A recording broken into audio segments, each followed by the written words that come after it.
Hello. Hola, chat. Oh my god, I'm so bright right now. Hi, chat. Hey, Falcor. Hey, Feels. Thank you for being first, Falcor. How is everybody doing? um, I'm totally not late. I'm not late. You're late. I'm never late. Anyways, today is the last day of the giveaway, so if you haven't already entered, then the exclamation mark enter to enter the Pokemon cards giveaway. Keep in mind, shipping is not included because I would go broke. My ass would go bankrupt if I had to pay for shipping. But yeah, we got a Pokemon giveaway. We'll do a hand can stream tomorrow, and we will pack and sort out the winners. Yeah. Sort out the winners. Yeah, so today we're gonna play the letter. We're gonna like hound on Luke Wright for being a trashy husband, and every time there's an ad break we'll go to Pokemon Mystery Dungeon so that nobody will miss anything in terms of story. Even if you're already lost, I don't give a flying fuck, because if you missed it, you missed it. Okay, if you missed it, you missed it. That's too bad. Go look at the VODs. They exist for a reason. Hold on, Bongo Cat should just be on the corner. I think that just makes more sense. Yeah. Yeah, I have a ton of VODs, so if you guys want to catch yourselves up on the story, you can go watch the VOD. I'm not sure if I'll end up doing highlight reels of this. Maybe I will. I just don't know how to do it for this game because it's not very action adventure-y. I'll figure it out. But how's everybody doing today? I hope everybody's doing okay. I had a very slow day today, but I played some games with some of my friends, did some catching up. We potentially have lots of sussy things, not sussy things. We potentially have some audio work in the works. Just talking to a friend about a script. Yeah. So there's a potential to have new scripts and stuff to be like voiced and stuff. Yeah. I also did a couple of auditions, so fingers crossed for those. Yeah. We're gonna play a horror game today, late at night, at the hour of almost the hour of the witches. So yeah, I was gonna try and download Asphalt to play in between, like during ad breaks, but then I was like, oh, we're already playing Pokemon Mystery Dungeon for Valorant in between games, so we might as well just keep doing that, right? I think I have a little bit of Wawa left, and if I run out of the Wawa, it's okay, because I have Coca-Cola, so I will drink that instead once I run out of water. Yeah. There's gonna be a lot of hydration and not hydration because we know, you know, this fucking game is a travesty. Where is it? Is a travesty when it comes to reading. So let's hound on Luke Wright for being a trashy husband because he just... Why am I so dark? Yo, why am I so dark? Hello? Sorry. Oh, this is... there we go. That's a little bit better. Wrong game. But yeah, today's the last day, so if you want some Pokemon cards and you can afford the shipping, then by all means hit enter. I'm sure that the shipping is gonna be pretty cheap because they are just like cardboard. I'm sure it will cost basically nothing. Okay, let's do this. Damn it, Luke. Hannah was looking so fine, and you know, such a great time, and he just had to be... He looks like a jackass. He looks like a jackass. So we are in the final chapter of the game. We have played chapter 1 Isabella, 2 Hannah, 3 Zachary, 4 Marianne, 5 Rebecca, and 6 Ashton, who is now dead. Rest in peace. And rest in peace, Rebecca. We've only killed 2 apparently. And then there's Luke. A friend of mine who played this game apparently told me that I should try not to save everybody, and I haven't really been doing that deliberately.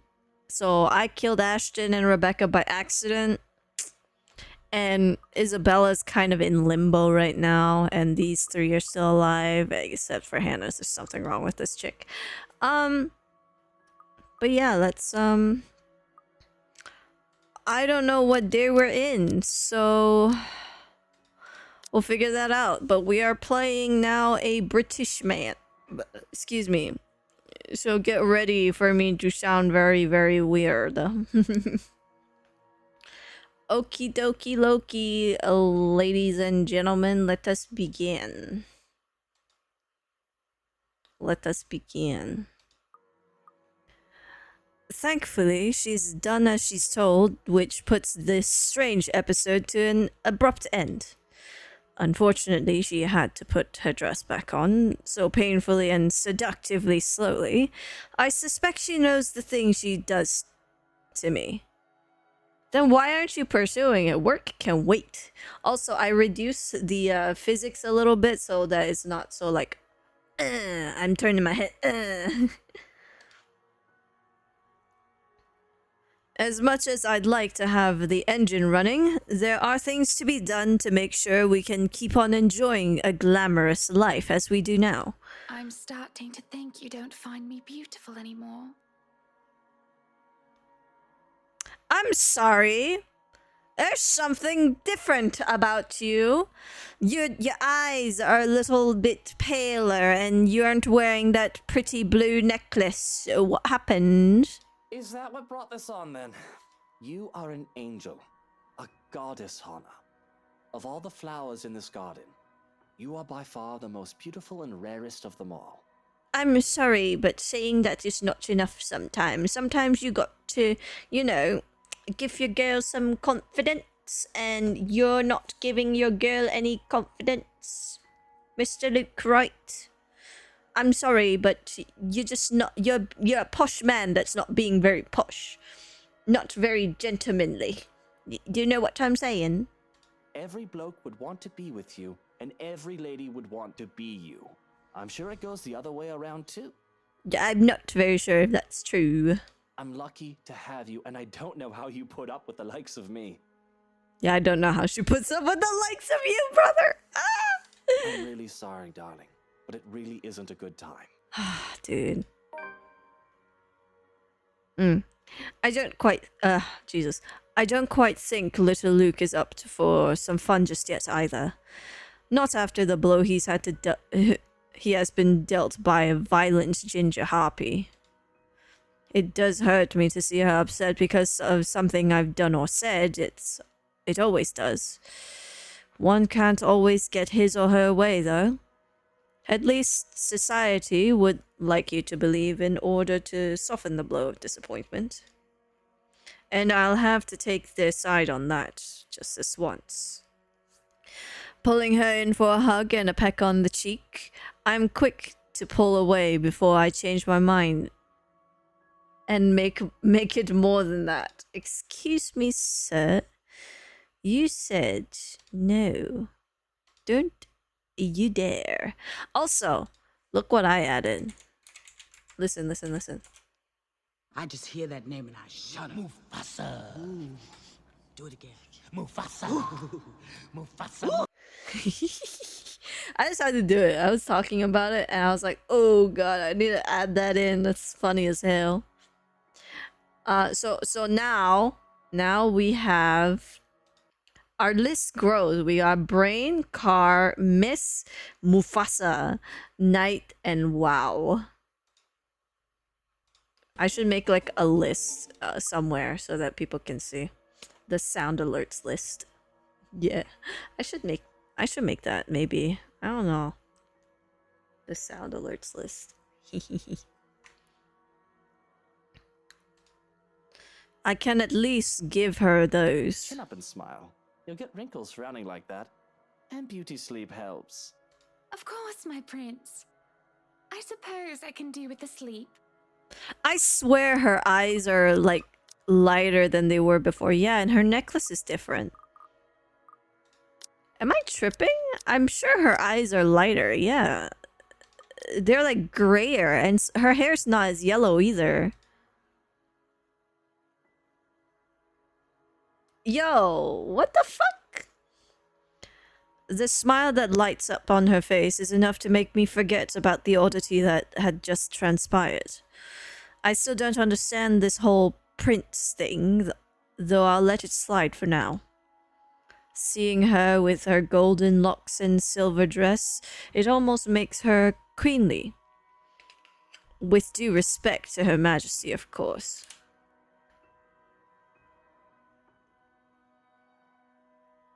Sorry, I'm putting lip balm on my lips because it feels a bit dry, you know? Despite that, there's something. There's just. Hey, Beef. Hey, Beef, what's up? You missed that sound already? It's only been a couple minutes. Couple hours? Few hours. It's only been a few hours. Despite that, there is just something off. Hana, before I go, what happened to your necklace? The blue diamond. The fact that she seems confused feels off. Whatever do you mean? Oh, that old thing. It's somewhere in the vanity drawer, I think. And to be so aloof about it? What? But wasn't that from your father?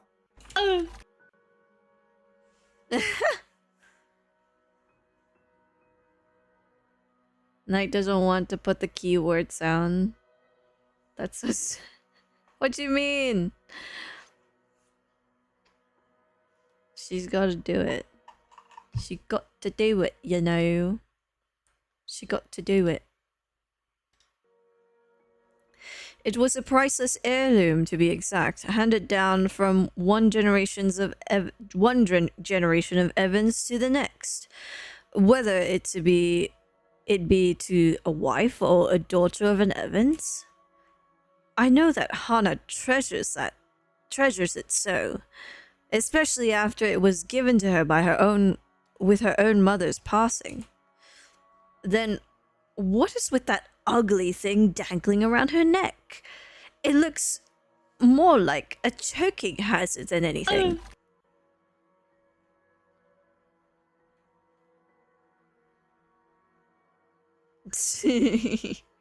Wait, did she actually add in to her own stream or no? Are you just saying that to be funny? It was, of course it was. I just thought a change would be nice. I don't think I've seen her wear anything else in its place. A change it is, but not an entirely welcome one at all. I see. I suppose that makes sense. Well, not that it matters, but I like the old necklace better. Okay, I see. We got a new word. We got new words. Mufasa. At the very least, we can have it cleaned and polished while you're not wearing it. Remind me to have that done in the morning.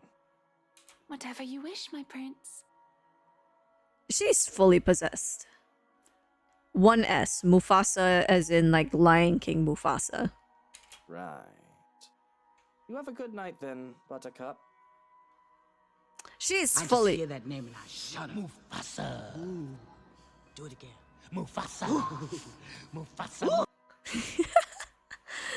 Yeah. I love that scene so much. Sorry, I'm gonna be a bit more yawny than usual today because it is quite late that we started. Also, this girl's fully possessed. Look at her face. You can't tell me that gaunt ass look, pale hair, pale eyes that used to be bright as fuck, and the necklace. I know we left her in a state when we finished her chapter, but god damn, they changed. Ooh. With a shake of my head, I don't waste any more time than I've already done. Than I've done already. Yeah, she put it back on because he asked her to put it back on. He was like, I'm not in the mood to put it back on. This motherfucker missed on his chance. Hold on. I gotta be a little brighter because God, Jesus damn, I'm so fucking dark, dude.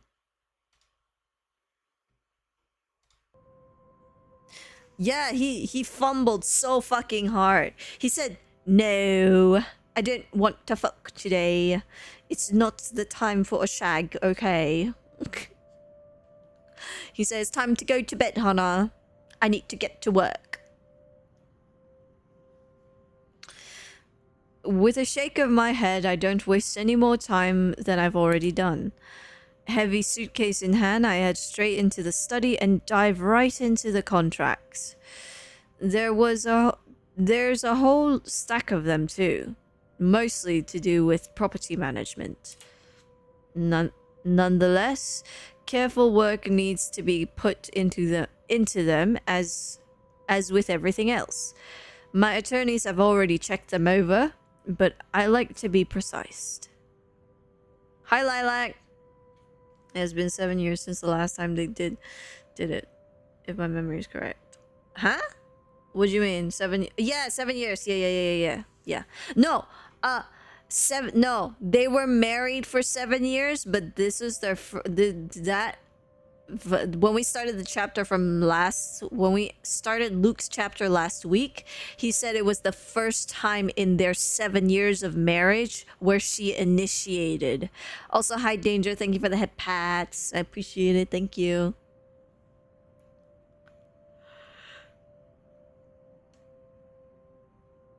Excuse me. So it's not like nice. So it's not 7 years since they last did it, but it's been 7 years of marriage, and that was the first time she actually wanted to initiate it in the way that she did. So they have done it in between in between the 7 years, but assuming it's like on Luke's initiation, not hers. Yeah. I'm not going to sign if there's even a single line I do not like. It's a long way into the night when the coldness envelops the room. I suspect at first that it's merely just the usual chill.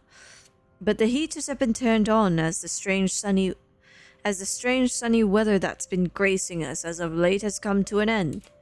The door's barely open, just by a crack, though I shut it in case that might help. Satisfied, though not as much as I would have liked. The room still feels... God, Jesus Christ, you scared me, bitch. Oh, that's cool. Taco Tuesday is pretty cool. Oh, right. Okay, I see how it is, beef. See you later, alligator.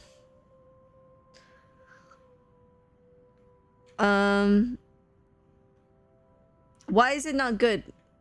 Why is the Taco Tuesday not good? I'm confused. I thought that would be good. Is it not tacos? Like tacos? Like, why is it bad? Or do you mean the tacos are not that good? Is that what you mean? I make my way back to the mess of documents waiting for me at the table. Oh, I see. Just a few more, and I can get that well-deserved rest. Get out of this place and dive into, warm comforts of my bed. With your wife, okay? Don't forget to mention your wife, because god fucking damn, we already know you forget her a lot, okay, you motherfuck? You don't need to not mention the woman. Then maybe, if Hannah's still up for it, well, it's more than enough motivation. Parking my rear back into the chair, I begin my work with the last of the blasted papers, more than ready to be done with everything and turn in for the night. Only for another chill to startle me to a stop. And that's when I feel the hairs on the back of my neck stand on end. Wait, we just started the chapter. We're already gonna get hauntings? That's crazy. That's crazy. We just started the chapter. You gonna be back after? Okay. Everyone's just fucking leaving. No, I'm joking. I'm joking! Don't leave.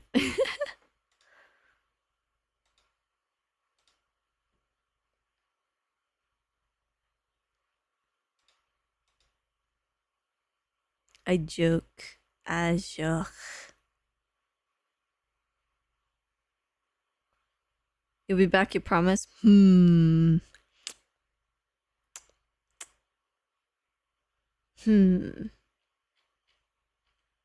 wonder about that. I'm joking. Alright, we'll see you later. Enjoy your food. Enjoy your food. Eyes boring at the back of my head. A brush of air just at the nape, and when I glance back, reflected in the lone portrait in the room, someone stands behind me. Just by the study door I closed moments ago, though I did not hear it open.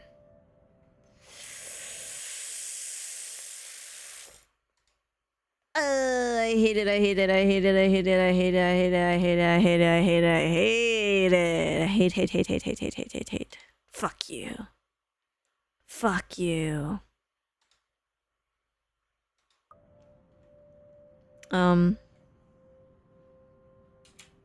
Perhaps it is Hana trying to sneak in?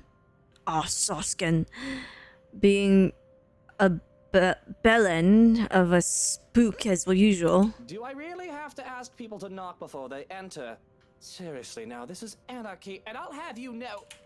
I turn, but there's nothing. Huh. Must have been a trick of the light. It is getting late, and I should really go to bed myself. Just have to finish looking over a few more contracts, and... Yes, just finish signing these and I can have some rest. Maybe arrange a day off in the morning. I hate it when they do the sigh. They get, oh, okay, so he's like close to the, already closer to the incident. So we're like past all the stuff here. So we're just like closer to the end here. Luke returned home, exhausted from work, only to be greeted by a very clingy Hannah. Although her advances were appreciated, this abrupt change in her unnerved Luke. The man gently let her down before quickly retreating to his study. Late in the night, however. Yeah, so it's at this point that Hannah kind of gets a little bit weirder than usual. So at this point, it's like, oh god. It's already at the oh god stage. She's been possessed and such, I think. Hi, Rennie. Thank you for the head pass. Sighing, I steel myself for a long night of dry paperwork. Still, the feeling that I'm being watched stays with me all through the night. Hello! Yeah, hello! I'm playing horror game, hello! And with the rising sun comes another disturbance. Both too loud and too sharp for my tastes. And I have very fine tastes, I'll say. With the piercing rings of a doorbell reaches even the When the piercing rings of a doorbell reaches even the study, I'm very much inclined to think that the person who built this place lacks any sense of it. Perhaps the only thing good in this and Huh? Perhaps the only good thing in this is that the ruckus has chased away the needling guilt from last night's commotion, if only temporarily. Still, it's a bloody fucking annoying distraction. He doesn't say that, but he's probably thinking it. I can tell already that it is going to be a long day. It hasn't even started. Before the racket even lasts another minute, I'm peeling myself off the chair and heading straight for the main door. There will be a murder today if this doesn't let up. How quaint. It seems everything in this blasted universe is intended on getting on my nerves as of late. Gordon Bennett! Only a Nancy would knock at such an ungodly hour! In the first place, I shouldn't be the one doing this. This is why I hired a valet, for fuck's sake. Where's that damn butler when I need him? I'll be honest, if only for today. With the mansion this quiet at this hour of the morning, it's easy to believe those little ghost stories might be real. But the only horror here is how odd my own wife has been acting as of late. I thought I put my phone on silent. What the fuck? Silence, motherfuck. I could have sworn that I put it in silent, but okay, you just want to be funny today, alright? That's fine, that's fine. There's no place for fear when another set of problems already burned that fuel. So I wait for another second. With no butler still answering my calls, I simply yank the doors open myself, perhaps with more force than needed. And maybe it should be appropriately there, considering the person on the other side and the hour he dared to appear on my doorstep. Even someone with half a brain knows not to disturb anyone this early. Brief confusion quickly gives way to anger, and before the bloody photographer can even get a word in, I'm hurling venom at him. It's less than he deserves, really. Hannah will disapprove, scolds me for treating the photography with such disrespect if she hears me right now. She seems fond of him after all, despite meeting him only once or twice. He's merely doing his job, she'll say. But she's not here, isn't she? What she doesn't know... You? How the hell did you get in here? What in seven hells do you want? It's bloody 6 in the morning! It's bloody 6 in the morning! Listen, sir, I know this is not a good time. Oh, it's not a good time! Did you even check the clock before coming here? I bet you didn't! I bet you didn't! This is still my home. My rules also apply to this place as much as Hannah's do. As simple as that. Unlike you, the ones living in this house need to sleep. It just so happens is also a person I will never take a liking to. No need for remorse. Come back when people are actually awake, or I'll call security on you. What security if he got past them, motherfucker? He continues shouting even as I slam the door into his face. Some nonsense about the news lately, though I don't understand most of it.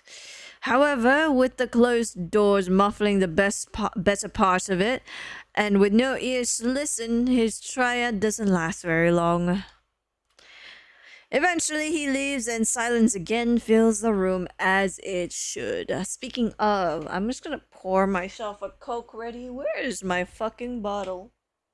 Ah, there it is. There you are, you little nugget, you. I hope there's still some gas in here. I did just open it though, so there's still plenty of CO2. Ready? Ready? Yeah. I'm just gonna pour some more because I want more Coca-Cola. Cocaina. Hopefully the ice is still cold. I have reusable ice, so I don't need to like fill up a thing of water. I can just wash my ice and then stick it back in the freezer, and then I got ice. You guys should invest in these ice cubes because it also does not make your drink watery. Crazy. Crazy.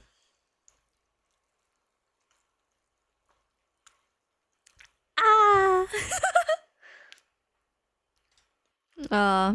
A Coke. I love me a Coke. It's so good, Coke. Oh God. Hang on. 2 seconds. 2 seconds. Wait. Wait.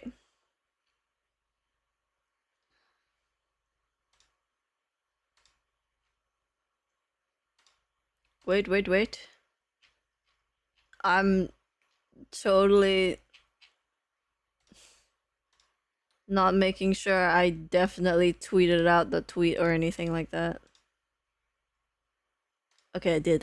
Okay, wait. Oh! Excuse me. Sorry. Oh my god. I'm so sorry. Excuse me. I didn't mean to. In hindsight, maybe I should also call this for psychiatric services. He certainly sounds mental just screaming like that. A suspicious man like him left roaming the immediate grounds. Nothing good can come from it. But if his presence will indeed bring a problem, a sign of bad things to come, I'll probably know soon enough. Worst comes to worst, Shrocken will take care of it, if need be. That's what I'm paying him for. Shrocken is, I think that's how you pronounce it. That's the butler. The guy that was, like, choking the fuck out of, Ashton before Ashton died. In the meantime, I need rest, even for just a few hours. My lovely wife's still fast asleep when I finally join her in our bed. As odd as she's been acting lately, her company's nice after spending long, grueling hours going through business documents. Then again, it's not like I'd be losing out much if I take a break or two.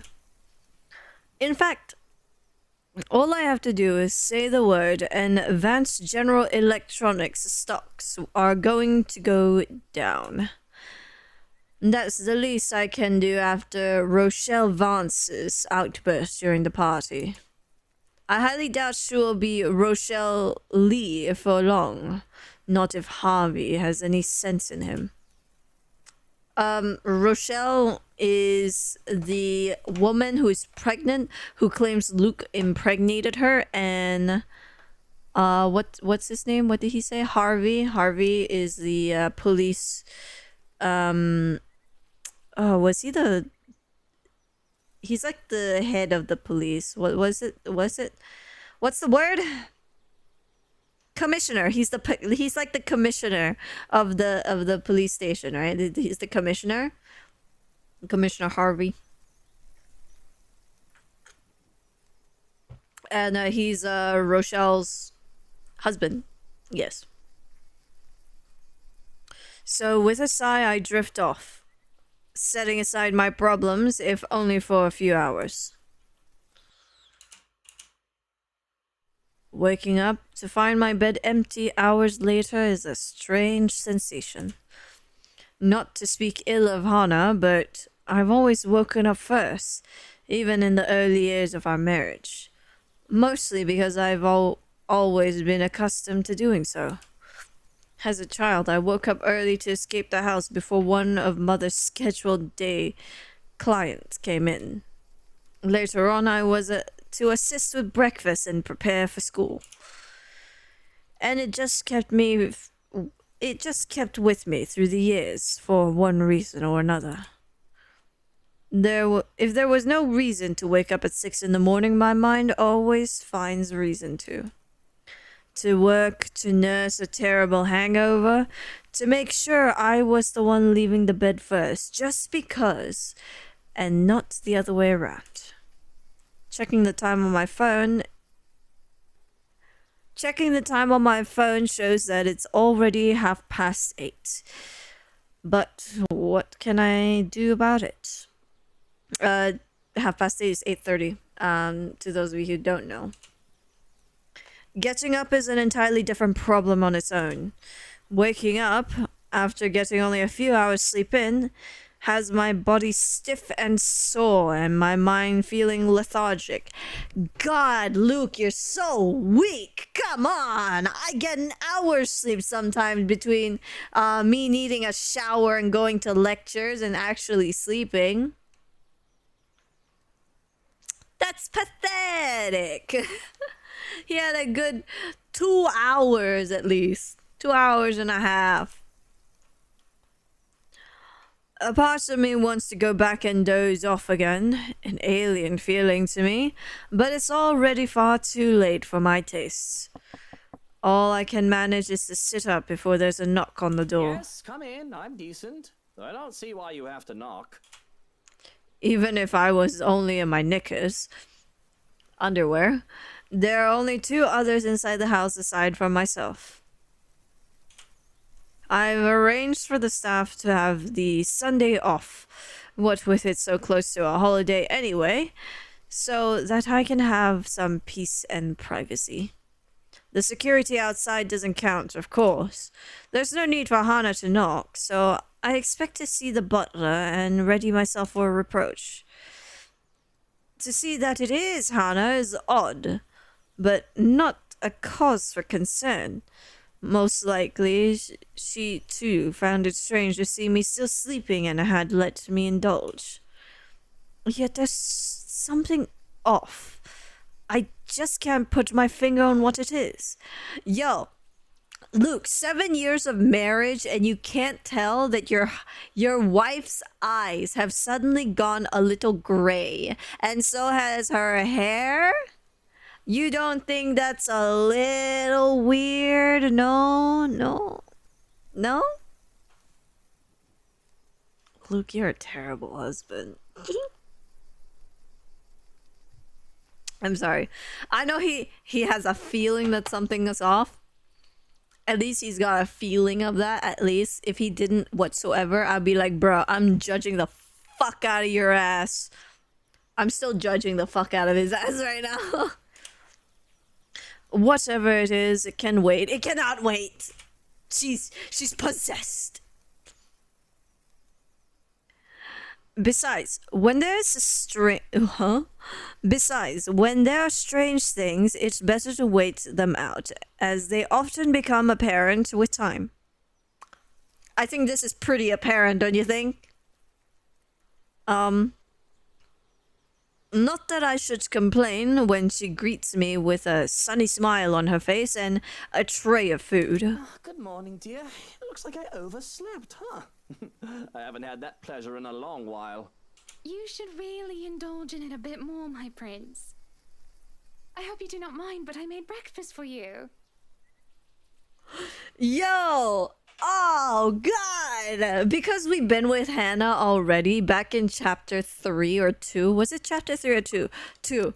We've already been with Hannah in chapter 2. Her acting like this and me knowing that she... Oh, God, it gives me the... It gives me the icky icks.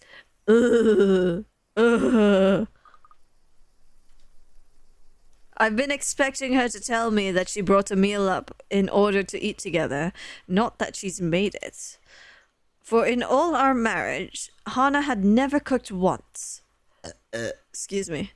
Though I can hardly find myself to question her efforts, unless she was, trying to poison me.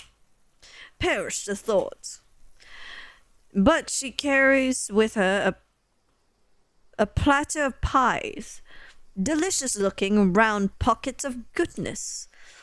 I'll have no second thoughts in fishing one off the plate, with a hum, in fact. It smells divine, and it looks the part as well. The crust from the outside looks like it's been baked golden and flaky. Baked to a golden and flaky perfection. The egg wash Wasn't forgotten either, giving it a nice finish. You made these? You're not pulling my leg, are you? These look great. I make only the best for you, my love. Do try it out yourself, yes? I want to see what you make of it. Ah, that's cute. I know that this is not Hannah talking, and it's probably the ghost who's possessing her that's talking, but it's cute. She's blushing. Perhaps I will be able to prepare more meals for you in the future. Breakfast in bed? You spoil me, darling. Oh, now you're blushing, you motherfucking ninja. Slap you in the face. I can't say anything about that, can I? Bon appetit. The crust of the pie breaks easily with the bite, and I'm greeted with the taste of nice buttery pastry. But looking back down at the pie, I feel a bit put off. The meat is red and a tad bit soggy, though I can't place what would make it that way. It tastes of turkey more than beef, though an old one at that. There's no real sauce of marinade to excuse the juice. It looks like there's hair in there. Chat, this looks like, oh my god, if I got this, I'm so sorry, Hannah. I know this is not your fault. You're possessed. But damn, if I actually got this and it was a restaurant, I'll be sending that bitch back and be like, bitch, there's hair in there and this shit's raw. Get it the fuck away from me. It tastes like turkey that's been kept too long in the fridge after being roasted and carved. Definitely white meat at the very least, and well done as well. The thing is tough though. Stringy and sinewy, which would say it's more muscle than anything. And What is? I sputter, try to spit out whatever it might be. A few strands of something? Thankfully it comes out. Although, if I swallowed any, it's far too late. Not unless I try to act like there's a cat trying to cough up a hairball.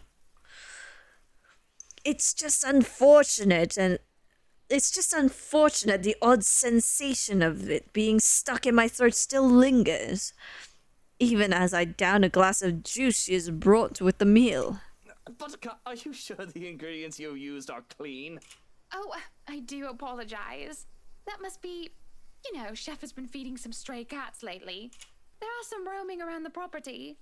I saw him petting one just the other day during his break. Said he found it in the cellar. Now you're blaming it on the chef? Possessed Hannah? Okay. But you have nothing to worry about, my love. I took care of it. You did what? You did what? Hannah, you better not be telling me right now. Hold on, I gotta move Bongo Cat. Because he's off center. I'm just gonna put him in the corner. At this point, I'm just gonna put him in the corner. Let me flip the bongo. Hannah, do not, hold on. Let me move this. Doink. Do not tell me, Hannah, right, that you have just... Excuse me? Madam, did you just cook? I can't even get the words out. I'm mortified. She just, girl, when you said you took care of it, you better not mean that you chopped that bitch up and put it in the pie that you just gave your husband. Yeah, I know Luke's messed up, but possessed Hannah, holy shit. Holy shit. She laughs then. Probably because of it. of the funny look on my face, but I just had this funny image in my head of Hana chasing after a cat to shoo it out. No, that's not what she meant. There's a reason there's bits of fur in that fucking pie, Luke. Put the pieces together. We aren't cat people, but I doubt that she means she would be cruel to the feline. Maybe the other pies are clean. I don't quite have the appetite for breakfast anymore. But thanks. Bloody cats. Yeah, bloody cats. If that is what you wish, all the same, it will give me more time to spend with you. You will spend time with me, yes? I did tell myself that I would let myself have a day off today, but she doesn't know that. And I can't help but feel the offness again as her eyes burn through me. There's an eagerness there, a hunger which makes my skin crawl. An unnatural reaction. I can do little else but nod, because answering otherwise seems the wrong thing to do. Would it please you to have some tea then? I can fetch it if you wish. Pushing myself off the bed with a groan, I roll my eyes and sigh. The creak I feel in my neck is easily taken care of, and I try to flatten my bed head with something a bit tamer. All throughout, Hannah still watches me, expectant and doting. No need for that. We can have tea in the parlor, if you don't mind. Really now, Hana, there's no need to busy yourself over it. I shall go ahead and prepare the parlor then. Just relax. I barely said 2 words before she's out the door, however. I'm left speaking to the air. Hana? What is up with that woman? What is up with that woman indeed? Like, goddamn, holy shit. Oh my god. Things are happening and he doesn't even realize it. He doesn't even realize it. She's a possessed wreck, I tell ya. Though perhaps I should have said no. Perhaps I should have feigned business or claimed a restlessness that would let me out of the house, away from her and her pies. Because as soon as I stated my intent to laze the day away, that woman would neither let me lift a finger nor step a foot outside. She's so animated. She's animated oddly so, moving about the parlor and fetching things for me that she deemed necessary. And were necessary, as if she knows what I need or want before I even voiced it aloud. A pillow for my feet, a book to read, though I cannot, for the life of me, focus on it. It does not bother me too much that I've read the picture of Dorian Gray twice over. I knew nothing but shadows, and I thought them to be real. I should be glad for the attention and the doting, really. Instead, an uneasiness settles itself into my stomach. Why don't you just sit down and relax, dear? We are supposed to be spending time together. I don't think you rushing around like a handmaid is how I pictured it. Fair enough. Damn, oh, man.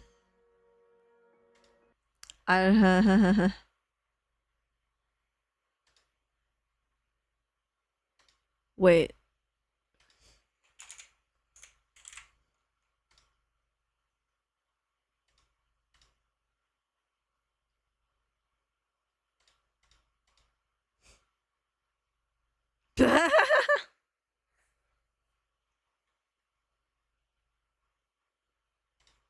Aw, at least he took it down so quick. That's hilarious.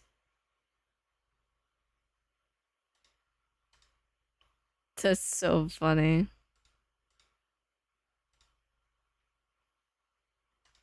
I just witnessed something of epic proportions. Anyways,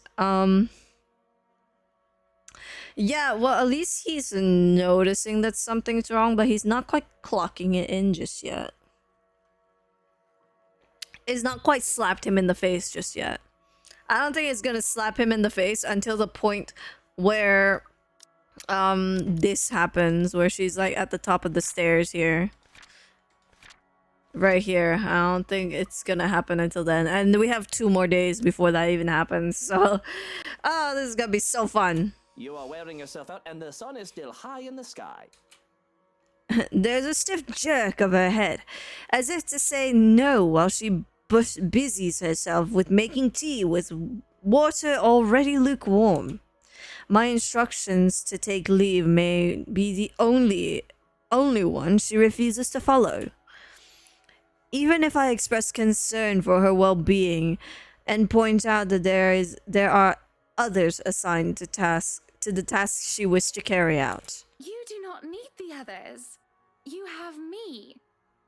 I wish to show my usefulness, and I wish that you not ask me to leave. You are not one of the servants, Hana. It was a thought that escaped my mouth, and I prepared myself for a reprimanding. Because servants, Lucille Mitchell Wright.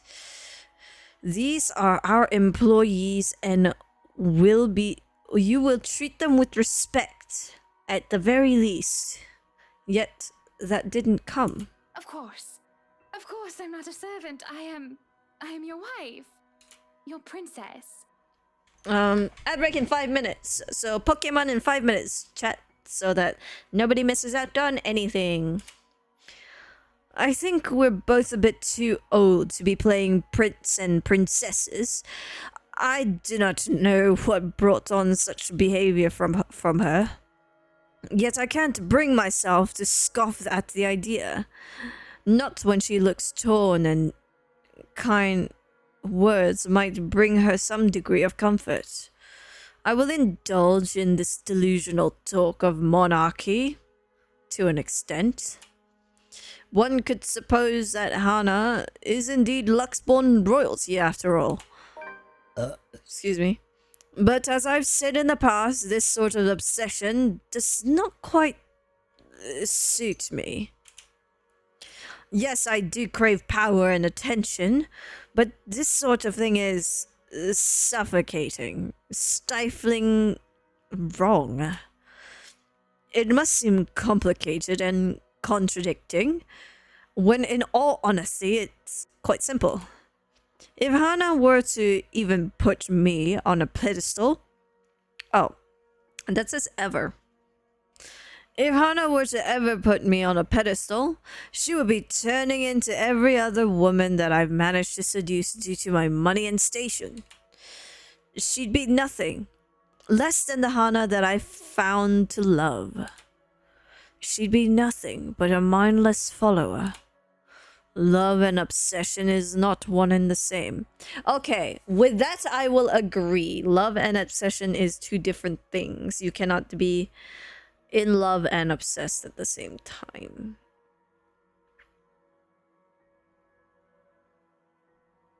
If that makes sense. Like, real love it doesn't have this like super obsessive feature. I talk like that's a fucking thing. But no, there is a level of obsession in love, but obsession itself is not love. I wonder if that makes more sense. But things change. Feelings, people, they all change, weathered down by time. And not always for the better. The Hannah I loved 7 years ago might not be the Hannah that is with me now. Oh, it's definitely not the Hannah with you now. That's at least not right in this very moment.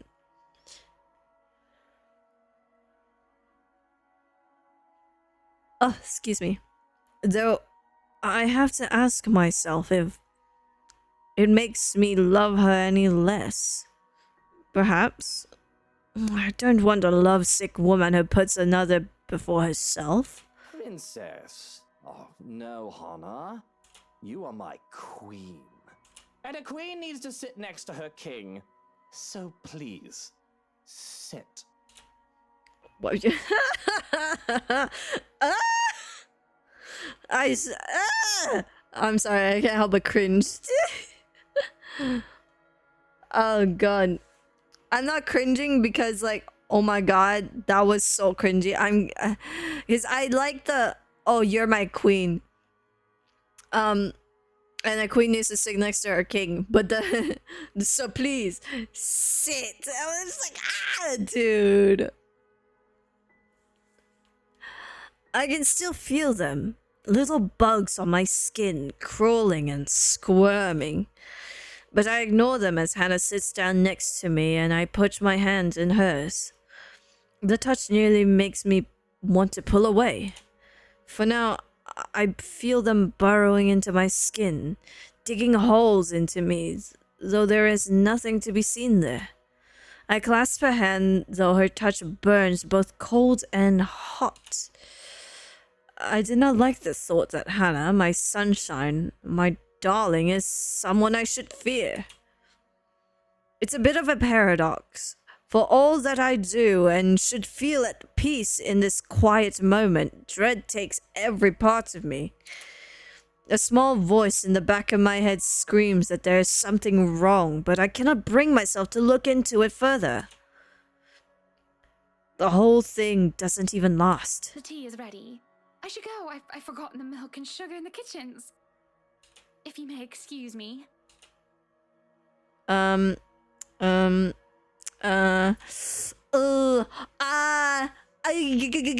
do I do? What do I do? I save. Call the butler. Have I really been so aloof that Hannah has to question where she stands? That she thinks that acting subservient is the only way to have my attention? My affection? This is wrong. Hannah, just... Johans will get the tea things. Just... Sit? Stay? No. Hannah is not some dog I have to leash and command. Just be with me, even for a little while. We rarely have time nowadays, don't we? We're always so busy. Back to the game. The others are always envious that my wife doesn't demand that we be joined by the hip. The freedom is nice. To know that I need not be tied down to another person at all hours of the day. But even I can admit this much. I missed you, you know.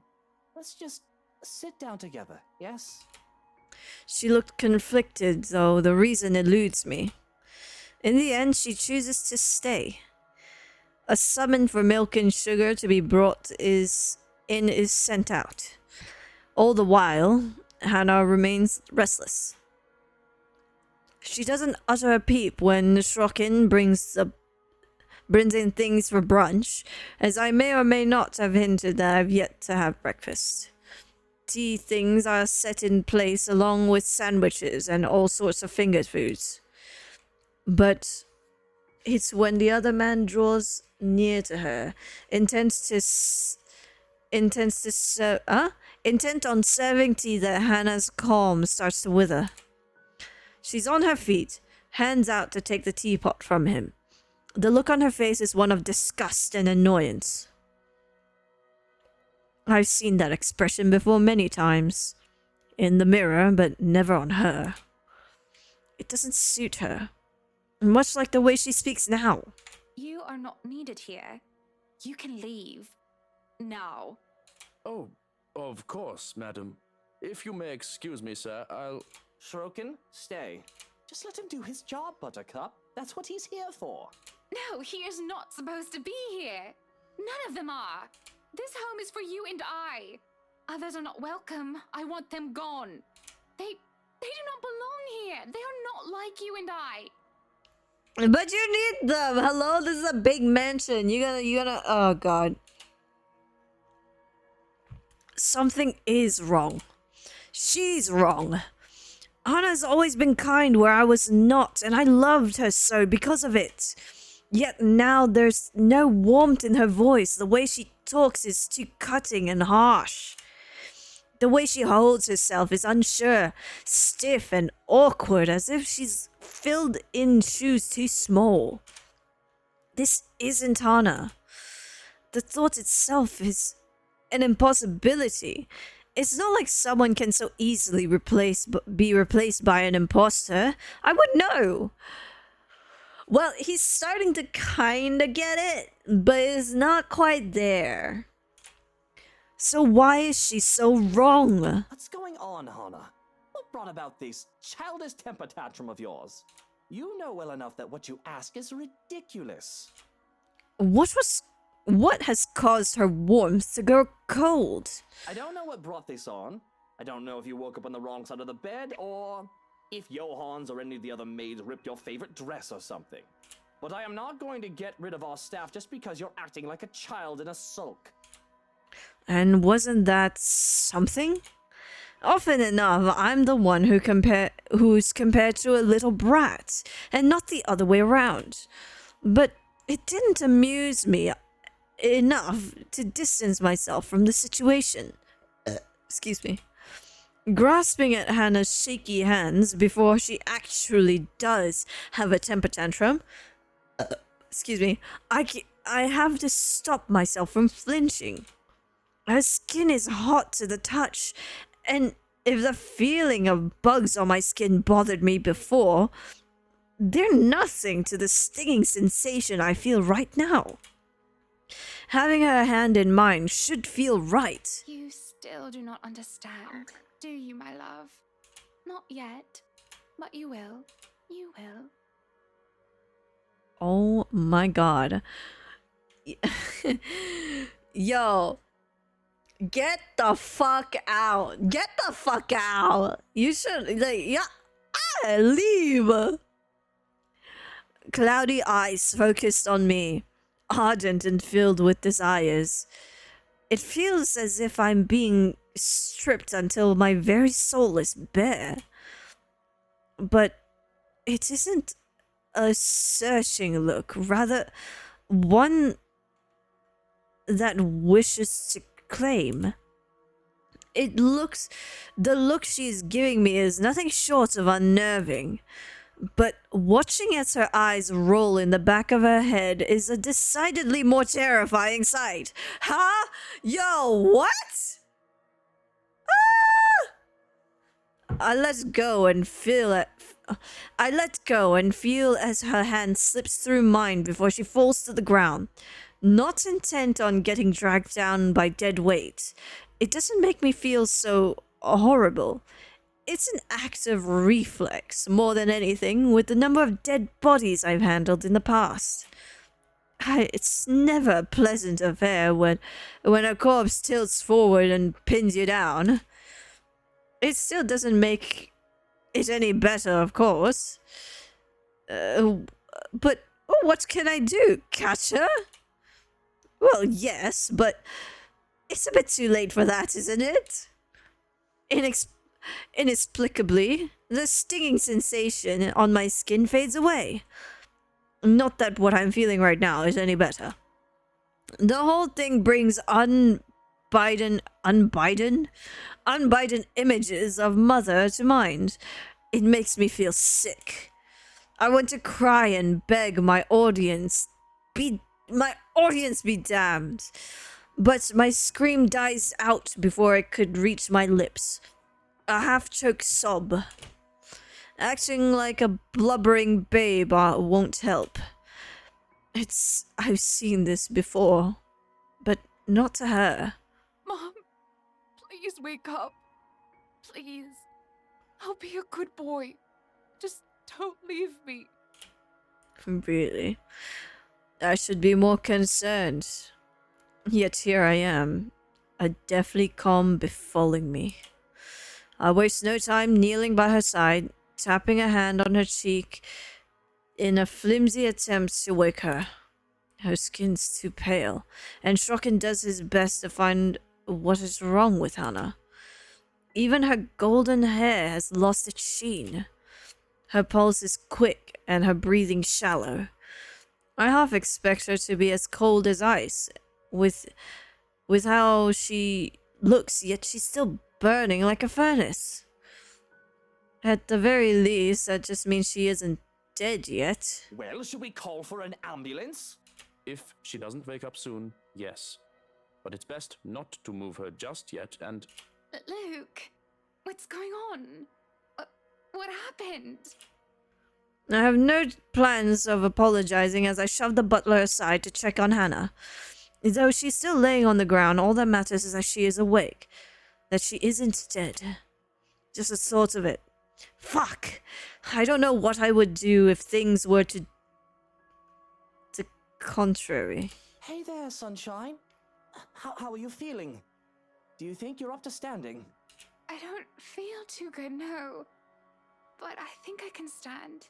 This is normal Hannah, you can tell. This is normal Hannah, also gotcha time. Holy shit.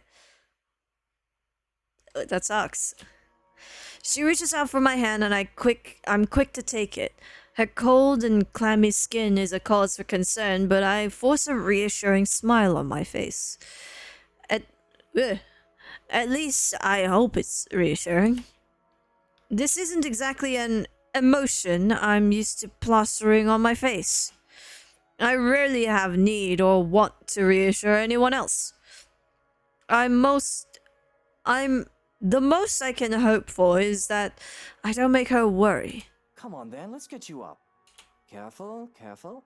We don't want you to fall or break something. Like a leg or your head. Though getting her up on her feet is easier said than done.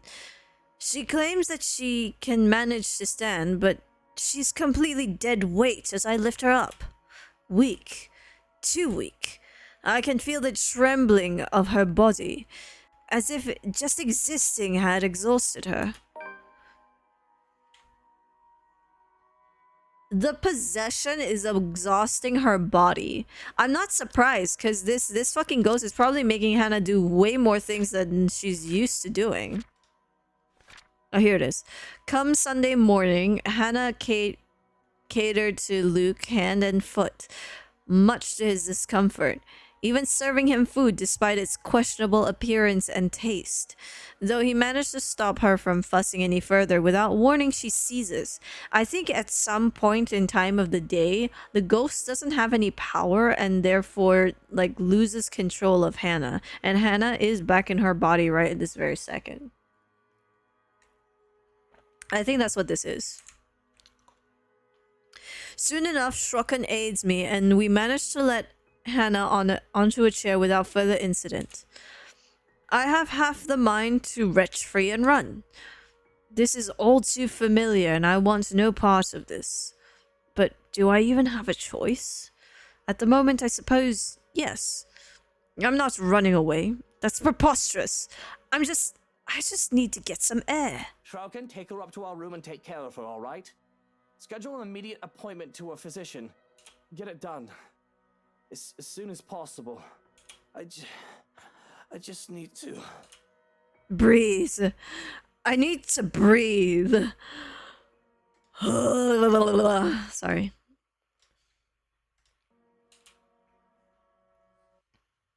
Grey skies loom over the... what was that? Grey skies loom over in the horizon, though the sun fights for every precious minute every precious minute it gets to stay. It'll rain again soon, with the wind bringing along the gloomy clouds normal to Luxborn. Until then, it doesn't hurt to be out here in the fresh air and sunshine. I'm gonna change my fucking pants.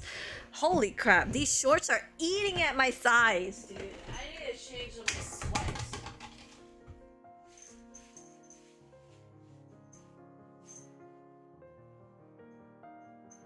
These shorts are great to sleep in, but boy, they're not great to sit in. Oh my god! They left an impression in my thighs, alright. Jesus Christ. I need to get new shorts that I can actually sit in, because that's ridiculous that I just can't sit in my shorts comfortably because they're too goddamn tight. Yeah, put this in the recycling. Boom, boom, boom. Blech! Oh god. Whoops. Okay.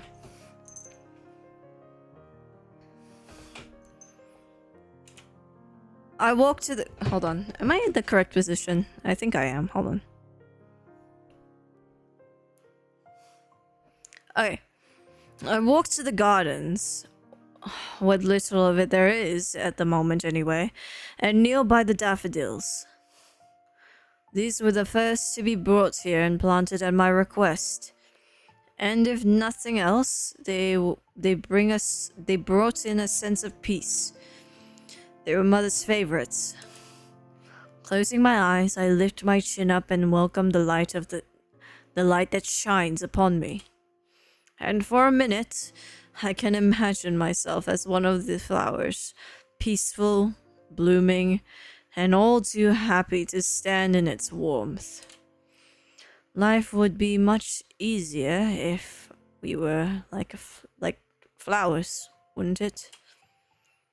But I didn't step out here to get all philosophical. I have problems much more practical than figuring out the meaning of life, after all. Too many things have gone on this past few days, and I want to forget them, even for just a moment. It's almost All Saints, isn't it?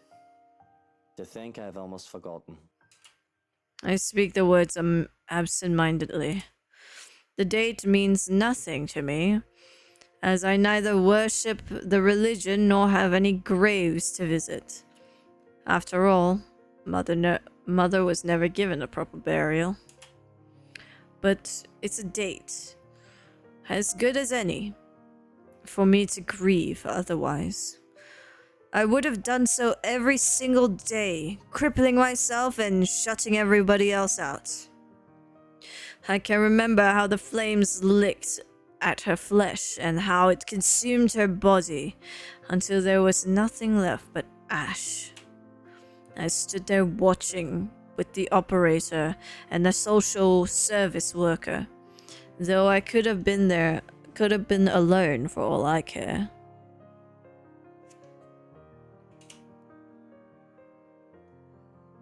I felt alone. It was the most that could be done. No one would attend the funeral of a dead prostitute, let alone pay for it.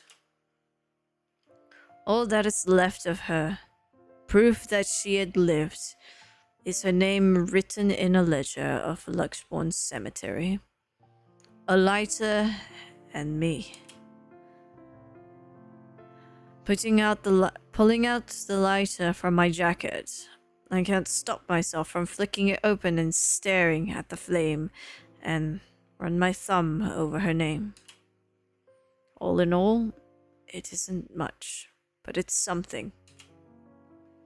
And it'll be wrong of me not to make something of myself when she would have given everything to make sure I can become anything I want to be.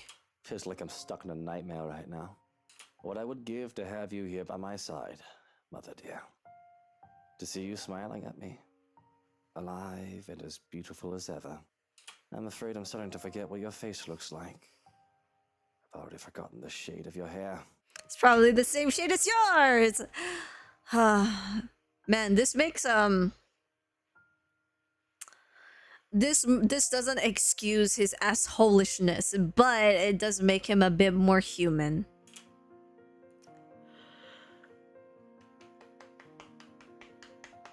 Excuse me. Eleanor Chandler was a wonderful woman, though not everyone would have agreed. Not everyone had seen past her occupation, past her vices and her illnesses.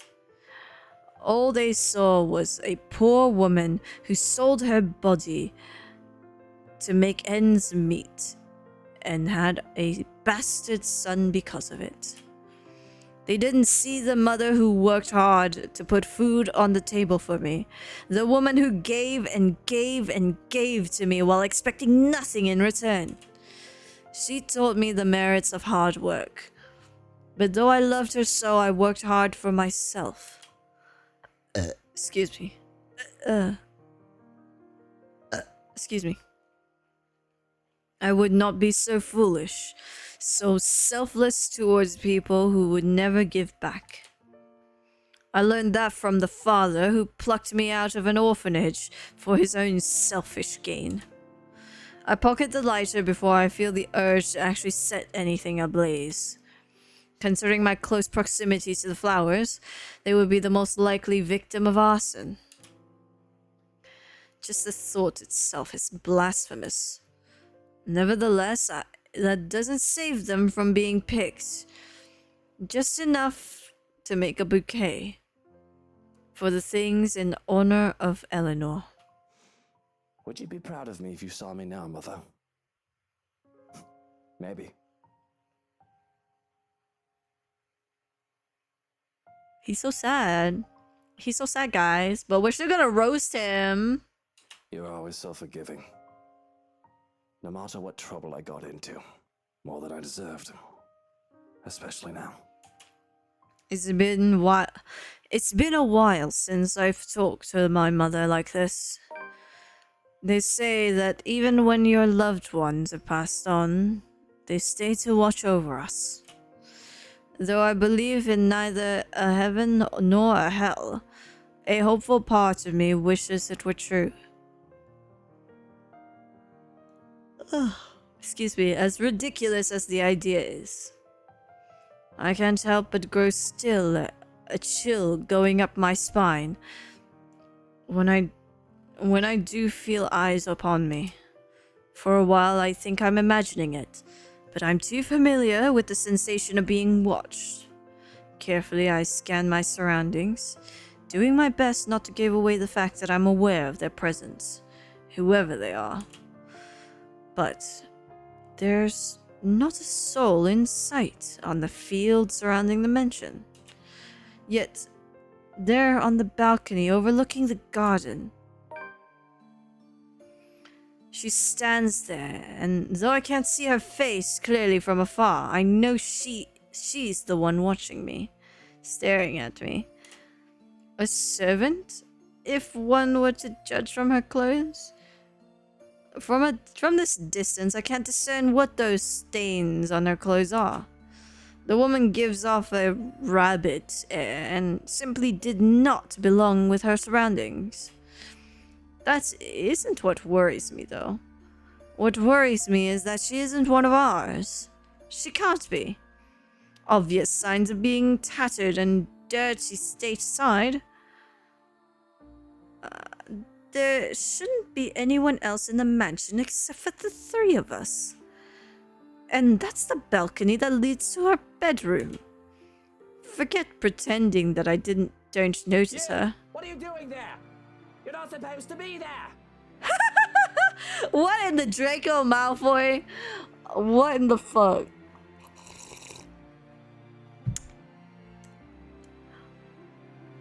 My father will hear about this. It's a stupid thing to do. I realize in hindsight that calling attention to it was a spur of the moment plan. From the height, there's no way she would have jumped off the balcony. And perhaps she would have only been able to sneak in there because Hannah is asleep. Calling out to her will wake Hannah and, at the very least, call Johan's attention to the matter at hand. I dread to think of any other way she could have gotten there without Hannah calling for us. Oh, God.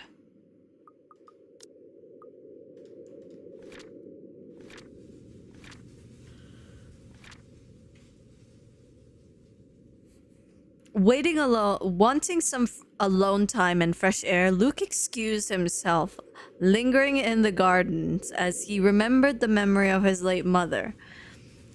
It was all pleasant at first until he glimpsed someone watching him from the balcony. Just gonna...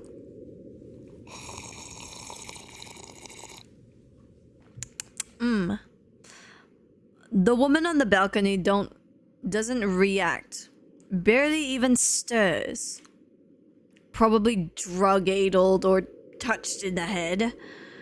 Though the Though that begs the question of how she even managed to get in there. That changes nothing, of course, and doesn't stop me from running back into the mansion. Shuriken, there's an intruder in the bedroom! Upstairs! Secure Hana immediately! Bursting in through the front doors, I'm greeted with Johans with a kitchen knife in his hands, looking wary and alert. There's a question on his lips for a moment, but he's quick to fall into place, giving me a curt nod before we rush up the foyer stairs. That woman would need to go through us to get anywhere, and between me and the butler, there's no way she's getting away. There's no announcing ourselves as I slam the bedroom door open, expecting to see the worst inside. When we find Hannah simply sitting at the vanity without a care in the world, my relief can't be any greater. I don't even question if she's well enough to be moving around yet. But that is soon... Wait. But that is soon be... What? That is soon followed by suspicion and This is great grammar, guys. This is great grammar. I'm doing my best not to judge. Holy crap, I'm trying so hard not to judge. But that is soon followed by suspicion and caution. Without a word, I signal for Johans to search through the room for the intruder, even going so far as to slipping into the second bedroom. My great-grandma... Oh my god, stop! Also, hi Tiny, how you doing? I know it's a late stream, but we still streaming. I just wanted to hang out with the Bean since he just got back from TwitchCon, and yeah, I also had some voice recordings to do that I said I was going to do today, so yeah. Great pun though. She couldn't have gone anywhere else. Not without getting our attention. Not without Hannah noticing. It isn't too far-fetched to think that she may be coerced to act like nothing is out of the ordinary. It seems she's being forced to... If she's being forced to do this, she would be able to tell me without alerting the criminal. What? We should be ready for such things, after all. Being the wealthy, powerful, and influential people that we are. Ah, okay. Cool. Are you enjoying my British accent, yeah? Nah, she went right back to possessing Hannah. She let Hannah go for like maybe 10 minutes. I don't know. And though I hesitate to break her peace, to make her worry any more than she has the right to be, I know the matters of safety shouldn't be taken so lightly. Even if I could get content, even if I, hold on. Excuse me, there it is. Is there another one? Oh, yes, there's another one, excuse me. Even if I could just content myself in just watching her. Are you alright, Hana? There's a moment of silence as she fastens the cord around her neck. And with her back still turned to me, she replies as calmly as can be. Of course I am. Why wouldn't I be? Is there something wrong? Oh my god.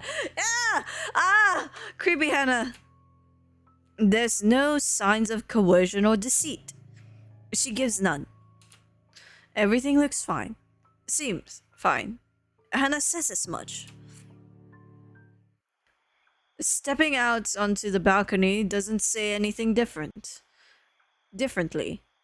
The outside is devoid of signs of any other human life, with how secluded the property is. Though it is hard to be sure of how the sun has set. With how the sun has set, trying to locate anyone on the large property by myself would be futile. Whether it is truth or a convincing, inconvenient lie, one could only assume that everything is all right. And even Johans is in agreement. There's nobody in the second bedroom or in the closet. It's all clear. Yet I can't fight off the awful feeling that has taken over me. Are you sure? Nobody? Double check. Triple check everything. Check the whole house if you have to. What's going on? What is all this then? He claims to have seen an intruder standing on your balcony. Did you notice anyone here, madam? No, it's just been me. I've not heard or seen anybody else aside from the two of you all day. Strange. Oh, okay. Well, I think this is so complicated because I think she's like switching between regular Hannah and possessed Hannah. Either that or possessed Hannah is pulling my leg right now. The others have been given the day off. There shouldn't be anybody else here. Are you sure of what you saw? Perhaps you were... Yes, I bloody well am sure of what I saw. There was a woman standing there, dark hair and in servant's clothing. Are you insinuating that I am making things up? That I'm going mad? Mod? Yeah, I've never heard that before. I've heard mad, but I've never heard mod. Oh my god. Yo, we need a sound clip of mad. Oh god, no. The ideas. We need a sound clip of Luke saying mod. Oh no. Because if you are, I don't care how competent you've been. I won't have such disrespect directed at me. It's not paranoia if people are out to get me. My anger is easily roused. No thanks to the adrenaline rush that's kicked in sometime I don't know when. I don't think I'll ever get used to this feeling, really. No matter how many times I've had to rely on it to survive on the streets as a child.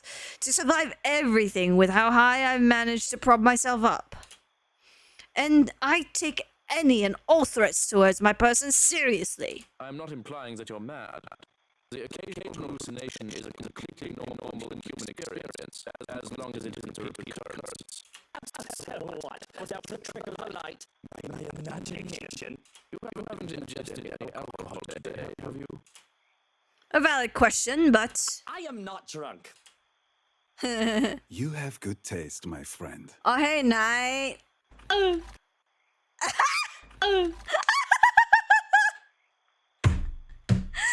my god. Yo, Knight, you're doing that to yourself. You did. I want to blow up a car. Yo, you know, I'm sure you do.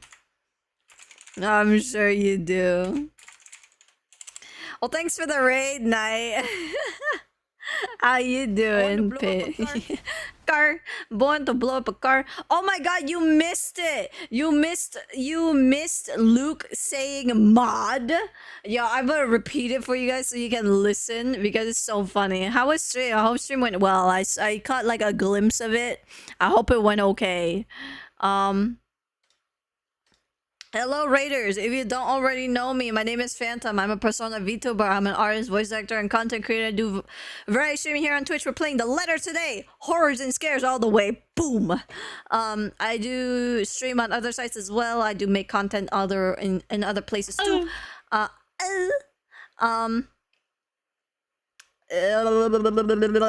is it? Welcome to the stream, everyone. I hope you enjoy yourselves here. Let me see who came in. Obscure, Beef, Mori, Kana, hello. I hope you guys enjoyed yourselves. Oh. A Christmas tree up from someone's bum? Huh? What in the fuck? Now I'm starting to get used to the noise, so I basically... Okay, cool. A Christmas tree out of someone's butt. Okay. Wait. Okay, you guys gotta hear this, because this is just so funny. Hi, fat cat.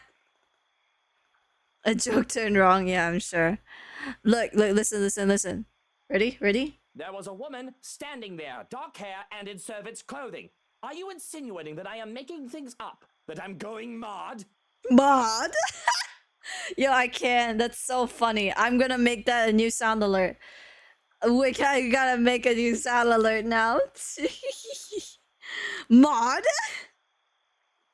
We gotta make another one. Also, I do have a new one. If you type in Mufasa, you gotta type Mufasa. I just hear that name and I shudder. Mufasa. I just hear that name and I shudder. Mufasa. Mufasa. Mufasa. Mufasa. Oh my god, that's great. Mufasa. Yo, right? Yo, it's great. Wait, what else have I added? I want to blow up a car. True, it's not as good. It's not as good as yeah, that's the only new one I added today. I'm gonna add mad now. I'm gonna add mod. I gotta do it. It's so funny. Okay. Okay, get all your sound alerts out, chat. You're gonna cry? Well, you raided, so I don't know if it's my fault or if it's your fault. Mufasa. Ooh. Do it again. Mufasa. Mufasa. Yo, I love it so much. Mori is as much of a dick as me about it. True. I could see it. I mean, when I first put it up, Mori was already like, night.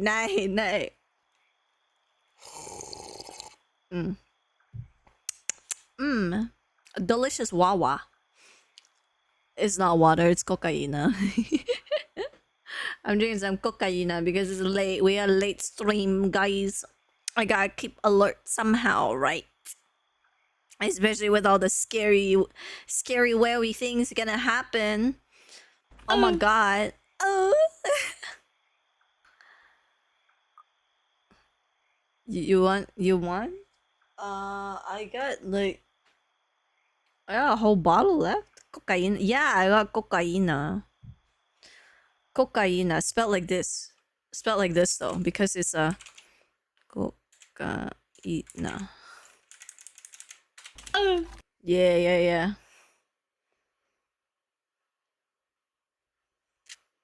Jesus. Yeah, I mean, who wouldn't be alert by that? Who wouldn't be alert like that? The vintage, yeah, the vintage recipe of cocaine.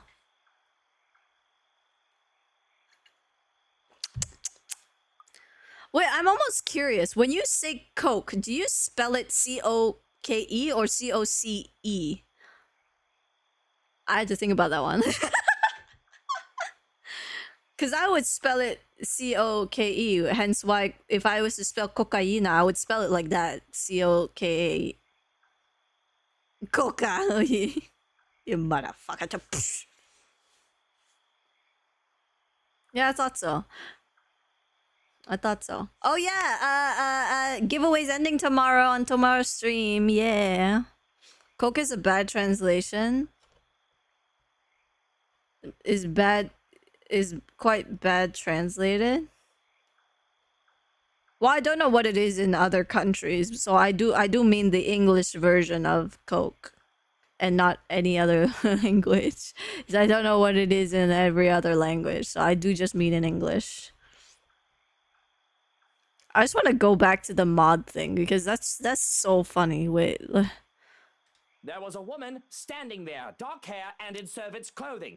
Are you insinuating that I am making things up? That I'm going mad? I want to blow up a car. Wait. Okay, now I have to go back and do it. Nah, I'll do it later. I'll do it later. It's fine. I'll do it later.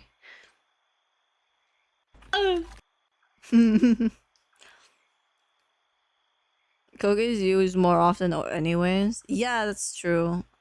I mean, I've seen it around, but I know a lot of people do just call it Coca-Cola. I just call it Coke because that's what I grew up knowing it as. So I don't know. I never called it Coca-Cola. I didn't. Excuse me. I have to go back where the car came from, and now I see the clip. Excuse me. Yeah, the clip is great. I love that clip. Excuse me. I love that clip so much. It's my favorite clip. Okay, back to this thing. So, as you can see, Hannah is very much not herself. Her bright blue eyes have now grayed away, and so has her beautiful blonde hair, and her necklace has been replaced with this ugly thing. I think that's a talisman, so maybe I shouldn't insult that, but it's a no bueno talisman, so I don't think it'll take much to insult. Yeah. So as you can see, poor Hannah's not having the great day. She's not doing too good. She's in fact doing pretty bad.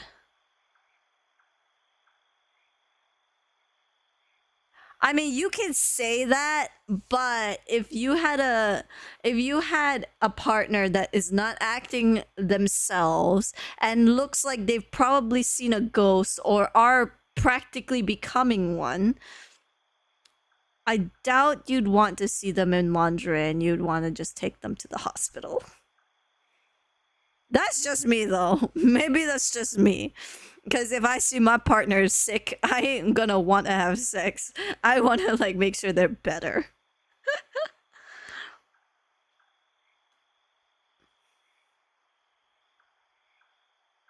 Yeah, this ain't the case right now. Keyword if. I don't see an if in your previous message, Beef. You said, well, get her back in lingerie, and she's still hot as before. You didn't say if. You said if. Oh, I said if. That is very much the case right now. She is in fact very ill and very, like, when you left, she literally had a seize moment and was unpossessed, and she couldn't move by herself. She couldn't even get up without Luke and Johan's here helping her up. So I think she is in fact very ill. Details? I'm telling you details, motherfucker. I'm shoving it right down your throat, whether you like it or not.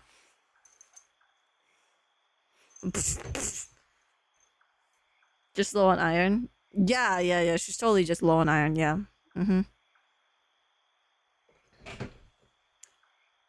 Anyways. In my state, I only realize how quiet Hannah has gotten when she doesn't joke about my debatable alcoholism.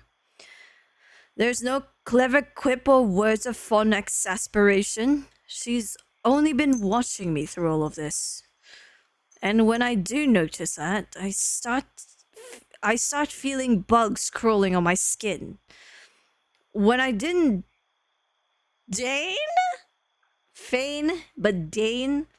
when I didn't deign to speak further, fixated on the sensation, Johans cuts in. Whatever's the case, we need to establish tighter security. We should have done so from the start.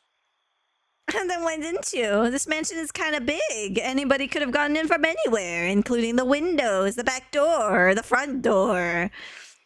If you were seeing things, then we got lucky. Had there been a real intruder, we were ill prepared. Well, guess what? The intruder is still there. You want to know where? In her! Right there! Talking about back door now? Okay, look. I'm gonna shove it up your back door. How about that? Of course. I trust that you can hire the most qualified from the agency. Are you all right, Hannah? You seem disquieted. I'm well, my love. I was just worried about how the hallucination brought you distress. Okay, no, this is not real Hannah. Fuck off. This is possessed Hannah still. It wasn't a hallucination. I'm sure of it. Oh god. Oh my god. Excuse me. Something got stuck on the top of my throat. It's called possession.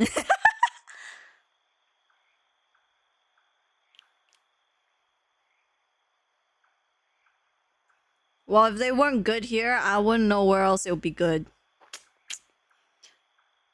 I mean, it could be good in a deep dark place. I couldn't tell you where though. Somewhere where you couldn't see, maybe, Mori. Yeah. But what can I do to prove otherwise? Doesn't matter. You are safe, as am I. I overreacted.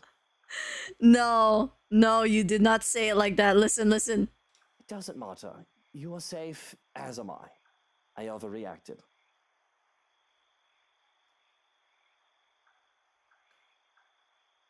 It doesn't matter. You are safe, as am I. I overreacted. It doesn't matter. Mad? Mod? Yo, I can't. This is hilarious. Oh my lord. Perhaps rest is necessary. It is late into the day, and you must be tired from your gardening. Before I ask how she knew what I was doing, a small fond smile graces her lips before she brushes away a few yellow petals on my sleeve. Help! Help! Yes, help me, help me. But does it really look like I'm that exhausted? I'm sure to be well rested despite it all, and it's not like I've done anything physically exhausting today. Beyond running here in a hurry anyway. No doubt I've left a trail of flowers in my mad dash. You could help Mori about a tree issue? Damn, what does he need? Fertilizer? Maybe fertilizer isn't the problem. I mean, you could get some Febreze. It might help with the smell.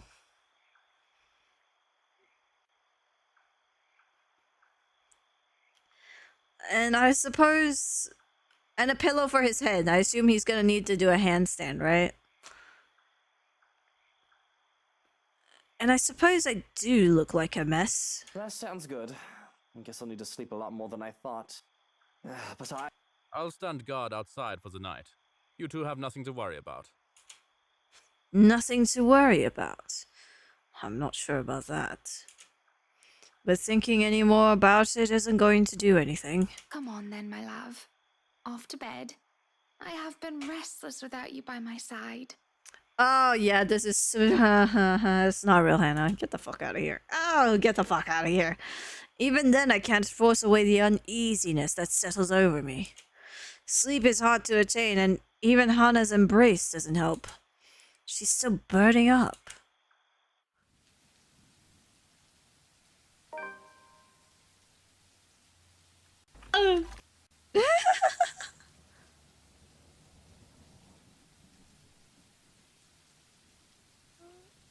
What did Knight oh, the tree thing? That's funny as fuck. I hope she's drawing it because that'd be really funny to look at. I think the idea is very funny. Yes. Really, little sleep was had, and I feel completely drained come morning. Even when Hannah rises from bed in spite of a mild fever and invites me down to breakfast, I can't be bothered to drag myself out from the comforts of the sheets.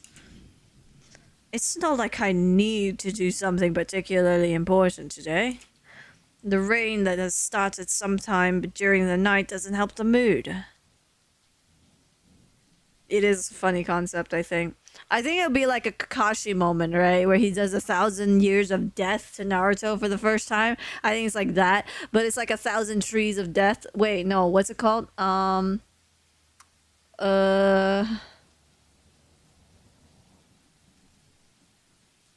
does the song go? Does anyone know how the rhyme goes? The one with the 25 days of Christmas? Oh, the first day of Christmas the true love gave to me. Yeah, that one. Just shove it up. Yep. Up there, yeah. But then like, okay, this is such a weird discussion to have considering what kind of game we have in the would it be like bark first or tree top first? Because I think if tree top first, the star goes in first, right?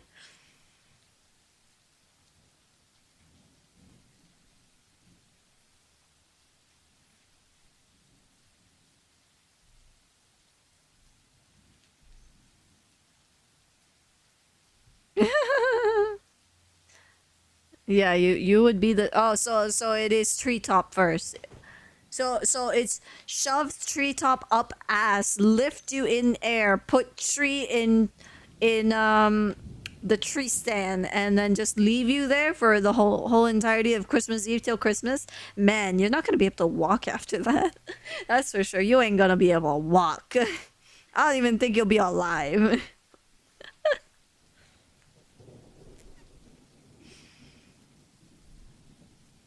Okay. We already read this one. Okay, maybe it helps just a little.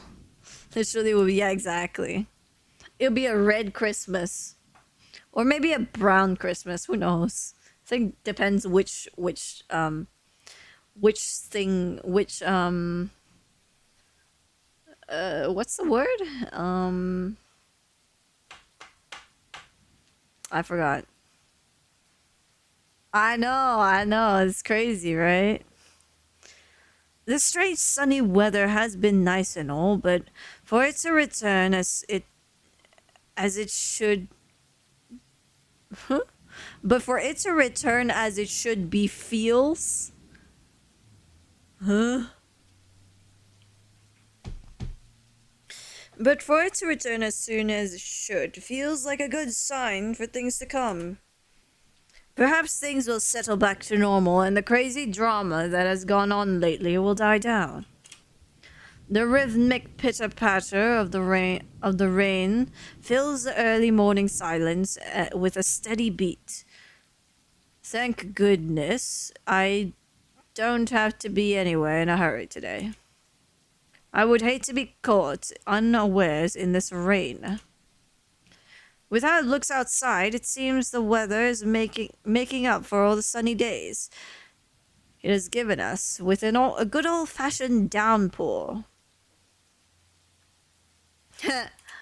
Be proud of yourself, I guess. Yeah, you're the Christmas decoration. Wait. Let me give you a visual, right? Let me give you a visual so that you know what you're supposed to look like. Okay, hold on. Let's see. Christmas tree. Do I have a Christmas tree? I do. Oh my god, I have a Christmas tree. Alright. This is just a visual representation of what Mori looks like on the tree. I don't have Mori on the tree, so this is just gonna have to do for a substitute.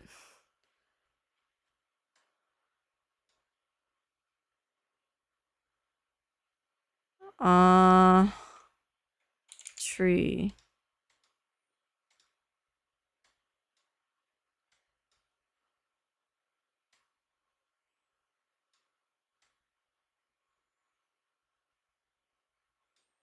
This is just gonna have to do for visual effects. Oh god. Okay. Are you ready? Are you ready? Boom. That's you right there. Look. Just sticking your ass right in there. That's you on the tree. Oh my god. That's you on the tree. Hell yeah. Oh my god, it's a little plushie. That's kind of cute, actually. Oh my god, it talks when I talk. Oh my god. Wait, where am I? Where did I go? Oh. Yeah, a literal represent. I was not kidding.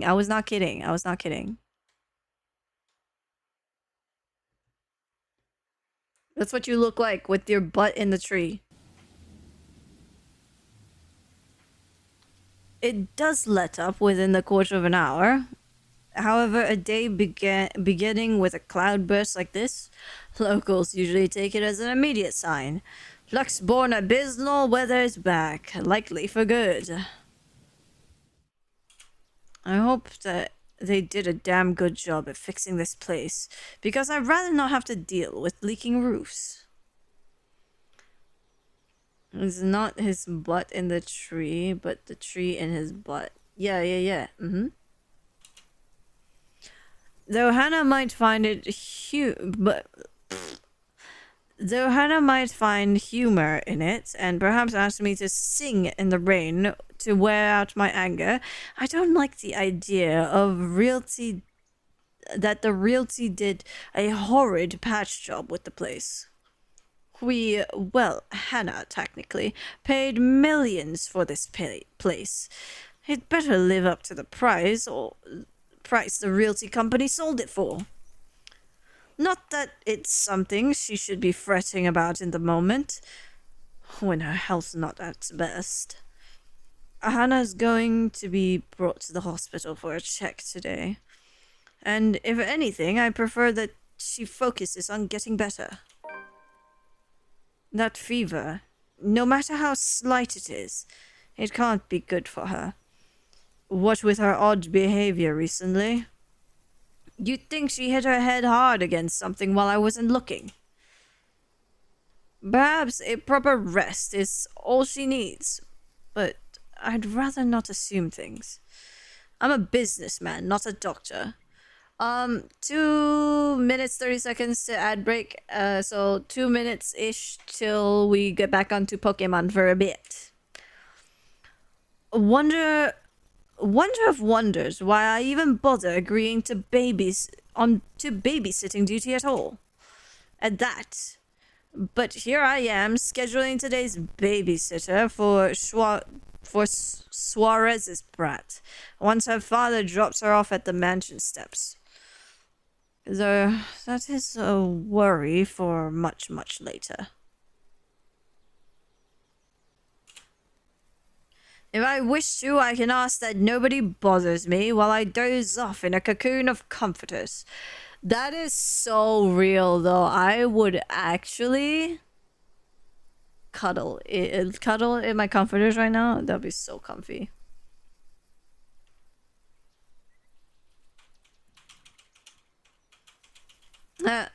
Alright, see ya, Beef. Thanks for stopping by. Thanks for coming by with nice rates. See you later. Bye. Bye-bye, bye-bye, bye-bye. Smack you in the face, bye. But as always, someone has to be a buzzkill. Are you really going to stay in bed all day? Yes! Get real, Johans. Everybody wants to stay in bed all day. Fuck off! What do you want? It's far too early to deal with your nosiness. You must have been really rattled by what happened yesterday. If you need to talk about it, I am quite qualified in that regard. And you aren't even the slightest bit bothered. Truly, not even the slightest bit worried? I was worried. But I realized that it's not my life in danger, is it? My worrying will not help matters. Neither will yours. Low that I am to admit it, he is right. The whole thing might have rattled me, but there is little point to jumping at every shadow I see from the corner of my eye. I shouldn't lose my head for a threat that might not even come. I should know better by now. But I've never been this worried about a possible threat in my life before. I'll be honest here. If anyone is in danger, it's Hannah. I can take care of myself just fine. With security tightened, I have at least one guard, if not 5, making sure nobody gets within 10 feet from me without my say-so. Who say-so? Oh, as if he needs permission. Hannah, on the other hand, will be away for most of the day to get that fever checked. Upon my insistence. It's a small relief that Johans will be with her. Are there any updates about the woman? Being in the dark has me on edge. Information, any at all, may very well help me in calming down. I've already briefed security about her, and more from the agency will be arriving tonight. But they haven't seen anyone fitting the description. So you have nothing then? Fat lot of use you guys are. What do I even pay you for? Do me a favor. There's the door. Don't let it hit you on your way out. Well, there is something. It's about McCulloch. McCulloch? Oh, Marianne?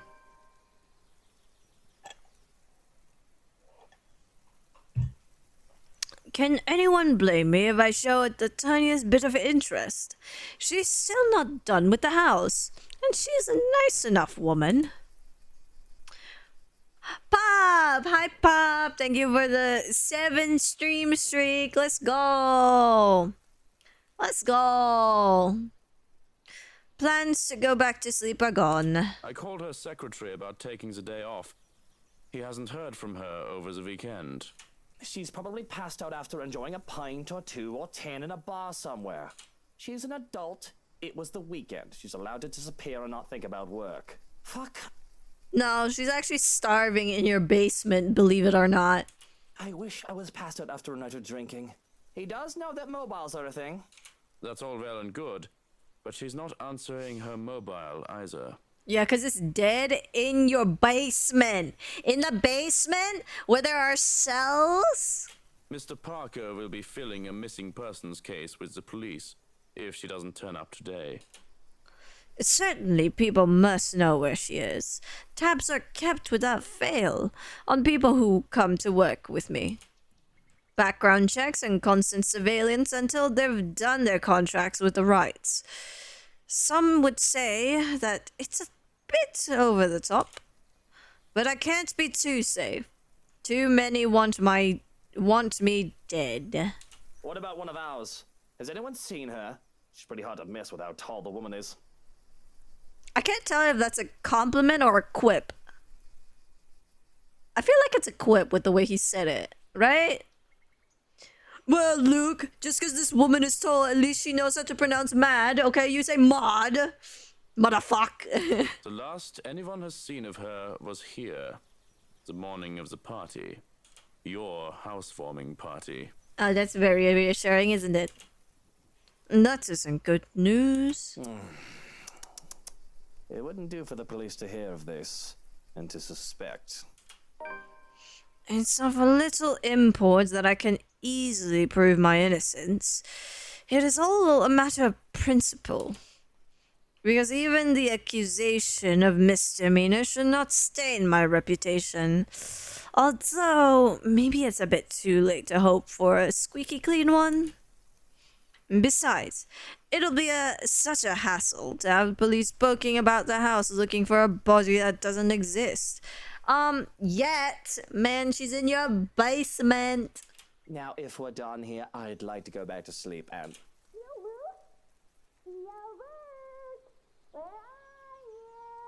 Oh no, Uncle. Oh. Well, there goes any plans of grabbing some shut-eye. Rolling over on my stomach, I can only scream into my pillow. That's such a mood. Of course, of course. Ugh.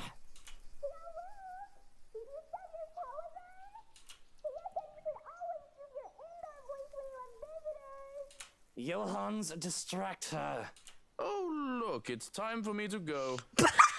Johan is such a dick, but so valid, so valid. I feel like if you work for Luke, you should also be a dick. Have fun with your little play date. So long, farewell, and auf Wiedersehen. Goodbye. Yo, I keep forgetting this guy is German. No, Johans, don't you turn away from me. Keep her busy for an hour. Come on. Yo, that's great. I actually like that. The way whoever voiced Luke, that was great execution right there. The frustration, I felt it. I have to press my face against the pillow once again to suppress a groan. You just can't get loyal help anymore.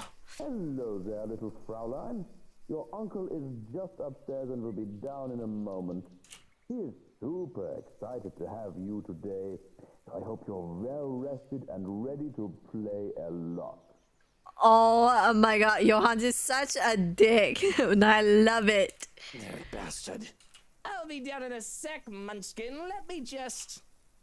Change into a fresh shirt, brush my teeth, fix my hair, bemoan my very existence? Wish I was anywhere else in the world right now. That's how everybody feels every single day. They have to wake up early to go to work or school or just wake up in general. Life. Don't get me wrong, Kylie is a great kid.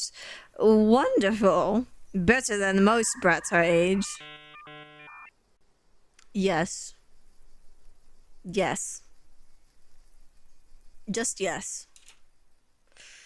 But handling that tyke is the last thing I want on my agenda right now with this whole Hana business.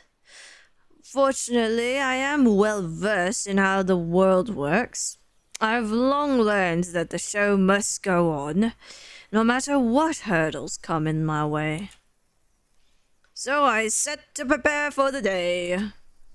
Running a comb through my hair is just divine and simply makes me feel more human. Bed hair is disgusting, though it isn't as bad now as it was when I was a child. Bed hair is so hard to deal with for me because I have ultra straight hair, and if I sleep a certain way and bend my hair, I'm gonna wake up and my hair is gonna stay bent like that for the entire day. With how expensive a trip to the barber's was, I often had to grow it out until mother had the time to cut it for me. The curls and tangles were simply horrid. Why, I was even mistaken as a little girl because of that. It certainly doesn't help that I was named Lucille. A freshly pressed shirt is enough to chase away the last signs of sleepiness. The feel of crisp, clean cloth in my hands is a clear marker to the start of the day. Does anyone else get like bad bed hair if they sleep a certain way? Because I definitely do. I haven't had bad bed hair in a bit, but it can get pretty bad. Now it just gets messy. Especially when it's short, it's terrible when it's short. My bed hair is terrible when it's short. But now that it's a bit longer, it just gets a bit messy and I can just comb it down and it looks like nothing's ever happened. Except for the oil. Yeah, my hair gets oily. Smoothing down my suit and my hair with a sigh, I steel myself for the horrors. The horrors that come with taking care of a child. Good morning to you, Luke. Oh god, I forgot about you, Kylie. I'm so sorry. I like legitimately forgot about you. You horrific child. Stay away from me. Speak of the devil and she shall appear. Bright-eyed and bushy-tailed, Kylie grins up at me as soon as I open the bedroom door. She swings the backpack she's clutching, hitting my leg in a show of impatience and looking entirely unapologetic for it. Did you just wake up? Don't tell me you forgot. It's our playdate today. I doubt I'd forget. Kylie's visits are a frequent enough thing that they found a way into my schedule. They're supposed to be visiting their godmother.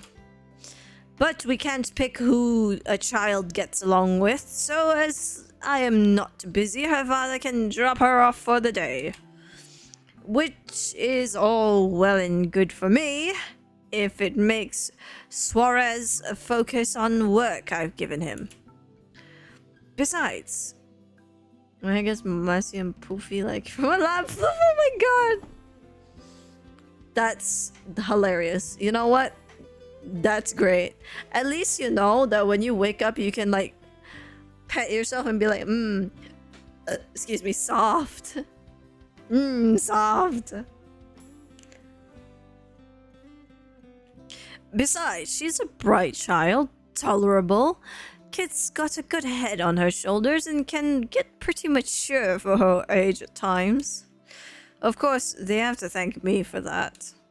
Her parents can take partial credit, but Hana and I have been there for this kid since she was just a small babe. Why, I can still remember the first time I saw her. It was during her baptism. The only reason I was there was to accompany Hannah, who was to be named godmother. She was such a tiny thing, not even a year old, and swaddled in her mother's arm with a cloth.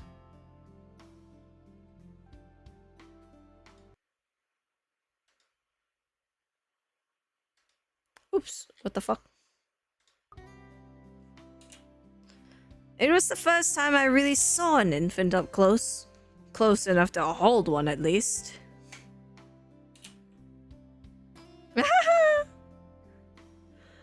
Dusty!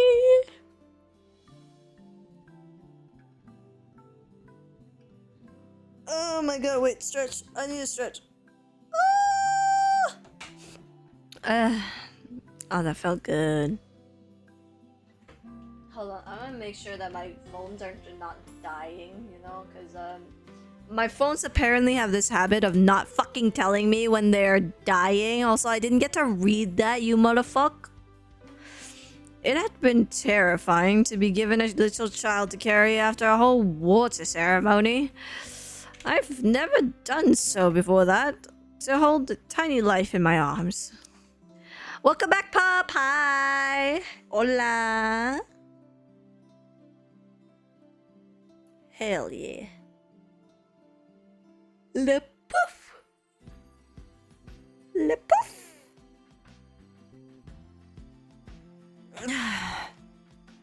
I could have just dropped her on her head and this little tyke before me would have stopped existing then and there.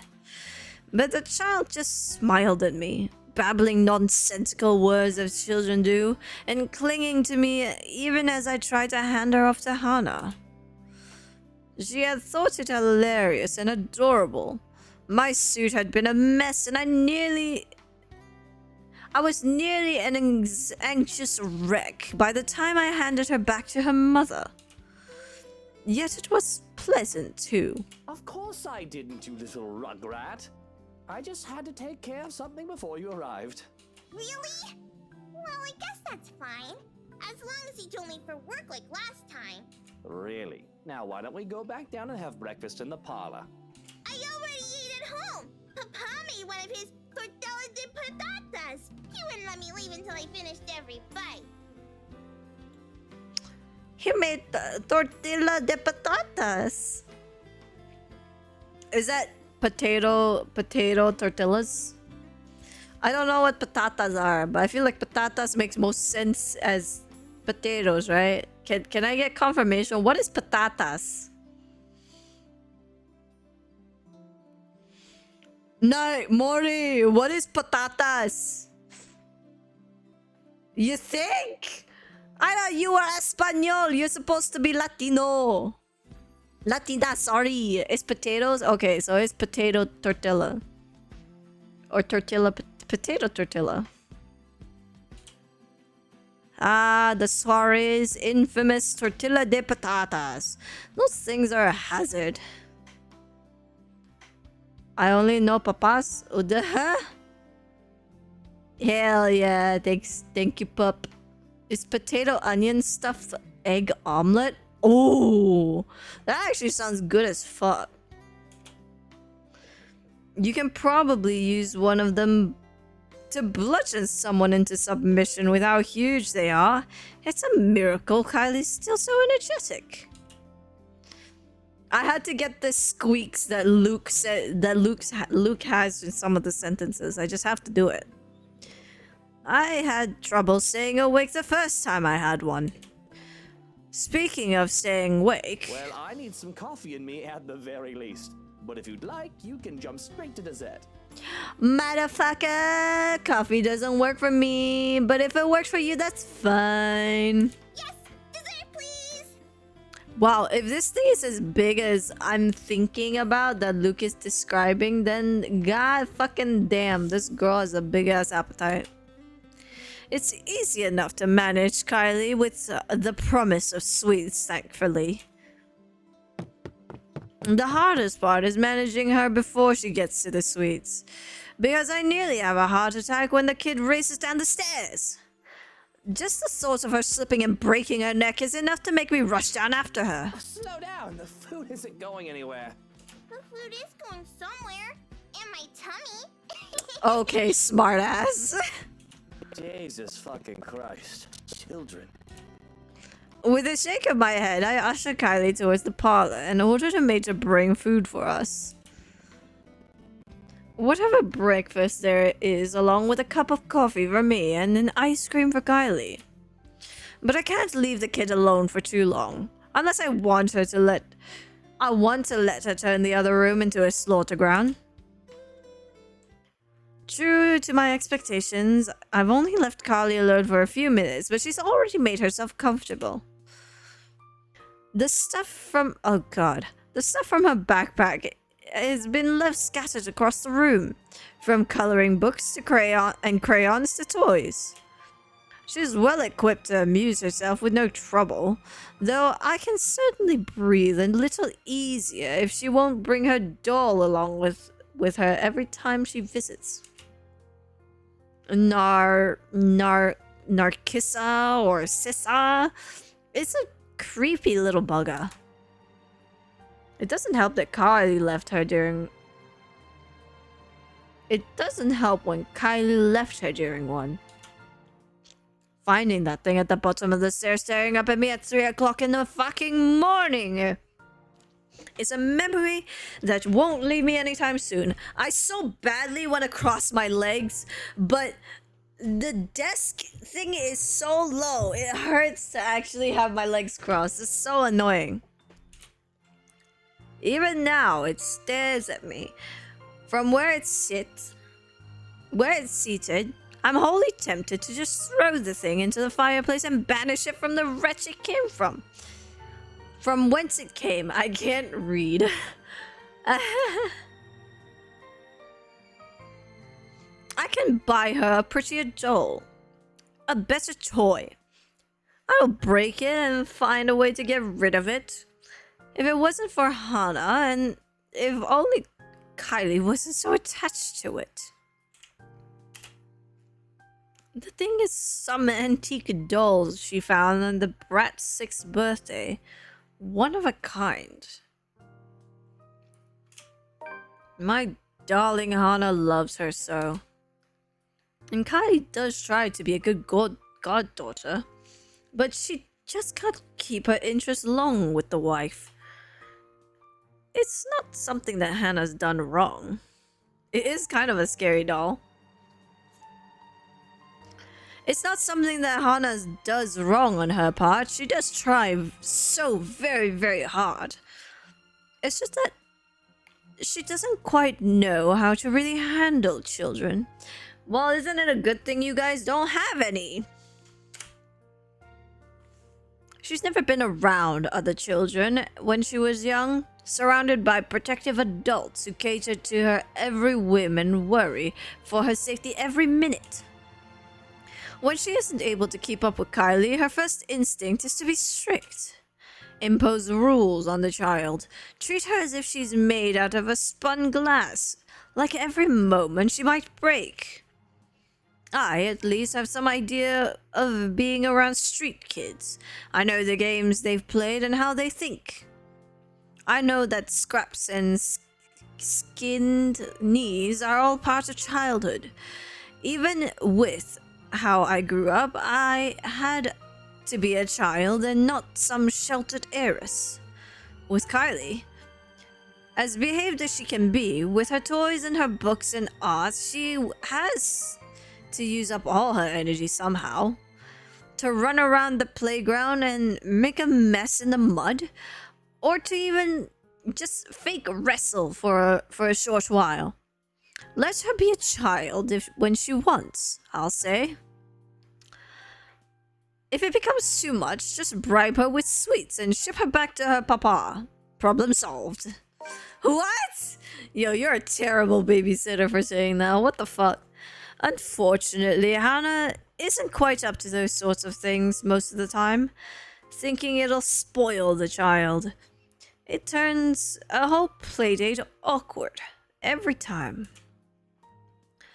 Taking the last seat left, I pluck one of her coloring books from the table and see it filled with dinosaurs. Not exactly what I expected to see for a little girl, but It doesn't hurt anyone. Except for those Karens out there who think gender norms, quote unquote gender norms, should be protected, and dinosaurs are for boys, and princesses and fairies are for girls, and dresses can only be for girls. Well, the boys can only wear jeans, they're not allowed to wear skirts, yada yada yada yada yada. Also, to those Karens out there who say boys can't be in skirts, may I introduce you to the Scottish, where they wear kilts?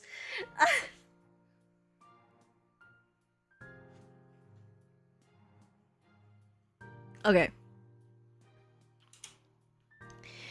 If she wants to play with dolls and cars, or dolls with their cars, what do I care? She once put dolls tutus on a model car even. Oh, this is a new one. The last one you had was filled with horses, wasn't it?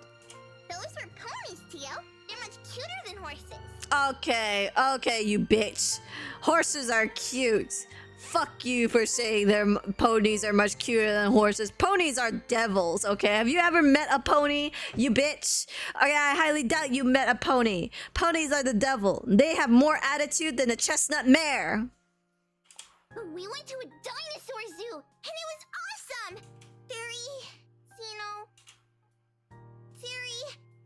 Dinosaurs are my favorite. I have no idea what that is, but it must be something. I'm only familiar with the T-Rex myself.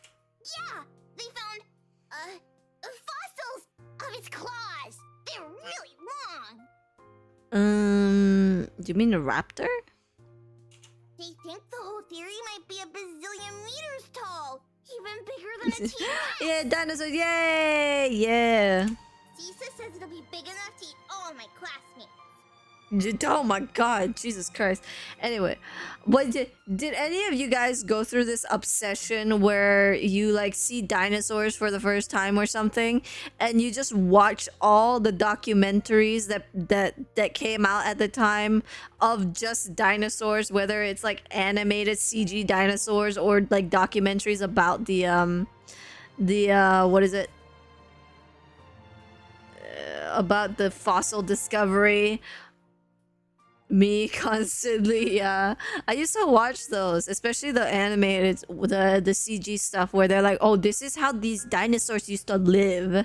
I just always found those fascinating because it's like, oh, these are all theories, because we can never know how they lived in the past. These are just all theories of how they lived based on what their fossils look like and the conditions of their fossils, right? So it's like, oh, these are theories. We can't really know. But I think they're always so fascinating. Pterosaurus? Oh, okay. Cool. I'm gonna have to hold on. Let me see, because I don't know what that dinosaur is actually. Pterosaurus. Search. Oh, I never knew their names. Yeah, okay, the Terry. The fucking tall ass things that look like they kind of look like what's it called? Anteaters, but with fluff. Don't they look like anteaters but with fluff? And claws, like longer claws? Anteater. Yeah, they look like anteaters. Anteaters with beaks. Yeah, Terry. Shockingly, it's a herbivore. Yeah, it is a herbivore, yeah.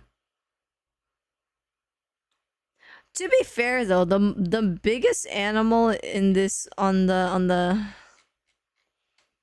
biggest land animal, I'm pretty sure the largest land animal is a herbivore. Yeah, it's the elephant. It's the largest land animal. The African bush elephant is the largest living land animal. So I'm not really surprised that that rings true for dinosaurs too.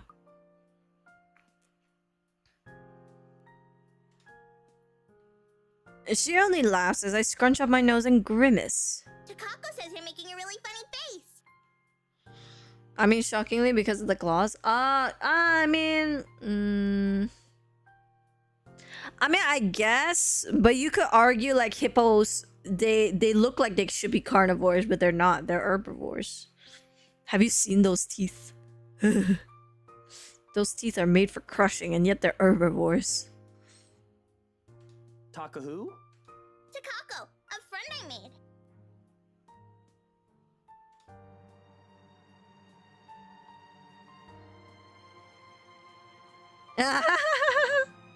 You want a pair of blade fingers? You want to go around and be like, sing, sing, sing, sing, sing, sing. I have to stop and look around, expecting one of the help to be here. The child does have a way of befriending just about anybody, as long as she puts her mind to it. Yet the two of us are completely alone. Thankfully, she only finds my disturbed look as another funny grown-up expression. That might be a lot more problematic than whatever she plays with dolls or cars. Both the thought of Sissa giving Kylie ideas and one of said ideas being massacred by dinosaurs is something I probably need to bring up to her father aside from work. But beyond murderous dinosaurs, creepy dolls, and imaginary friends, I find no trouble with Kylie. She's as energetic and precocious as any tyke her age can be. With all the carnivores, egg thieves, and herbivores that love harassing other herbivores. Yeah, true. I think that goes for any animal, to be fair. She's an angel if she can get comfy and settle in after getting her sweets. Excuse me. I thought she was just supposed to have ice cream. She got waffles too? Yo, that looks good as fuck. Chat, can we get this? Like, please? Waffles and ice cream? Oh my god, dude. That was so good. I would kill for some waffles and ice cream right now. That's so... Oh my god, it's not fair.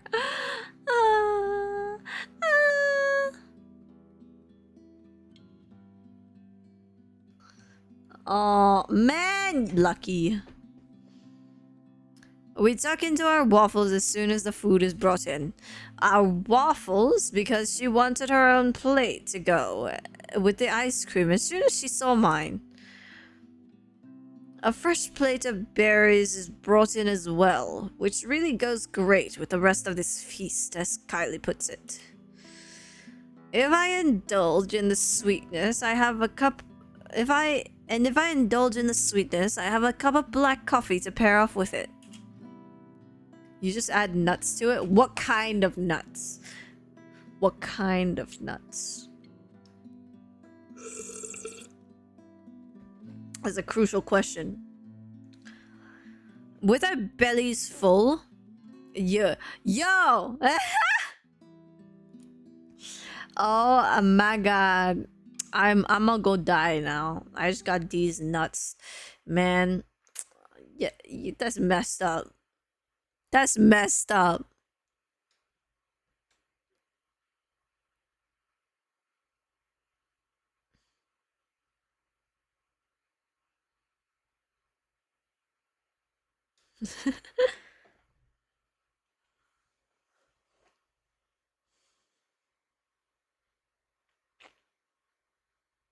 Oh, okay.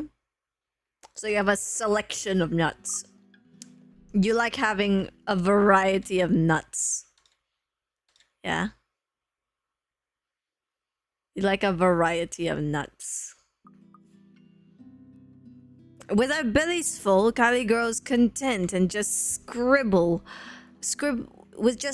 on a scrap of paper and calmly chanting about her week. Nuts tasty? I wonder if you also have some other kind of nut, but yeah.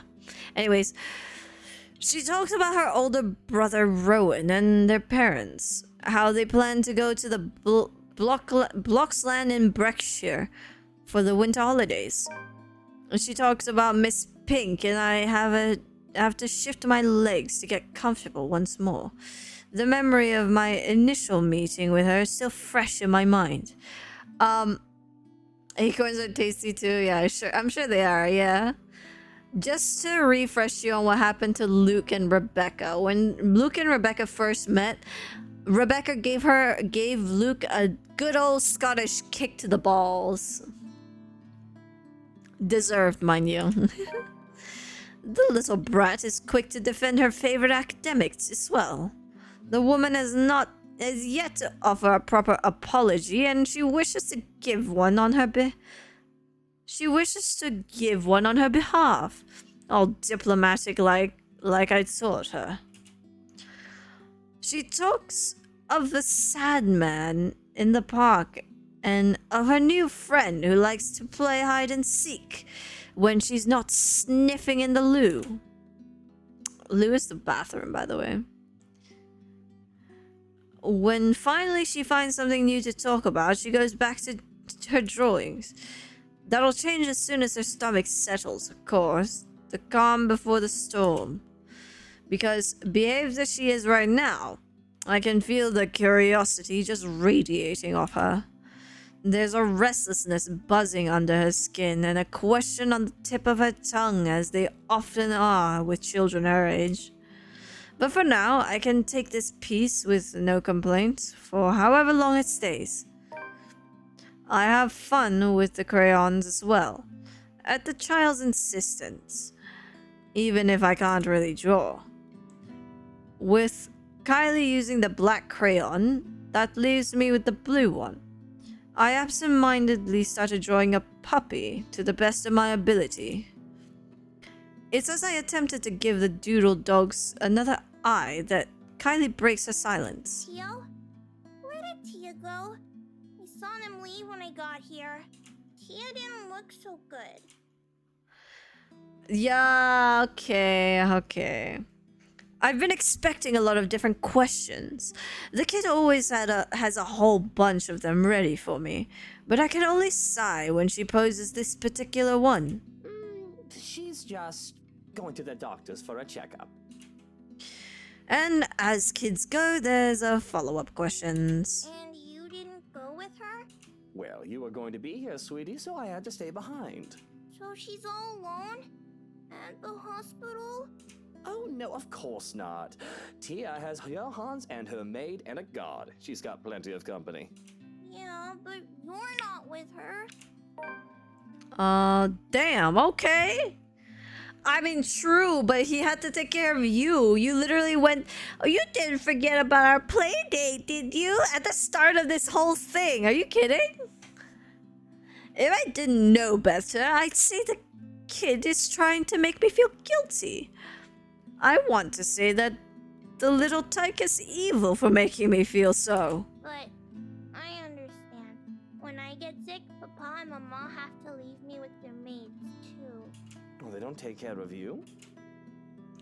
That doesn't sound right. Even my mom took care of me when I was sick as a child. Well, they're always busy with work. Oh, I see. I guess that's no good. Lol. Oh, that's crazy. That's so stupid because he's their boss.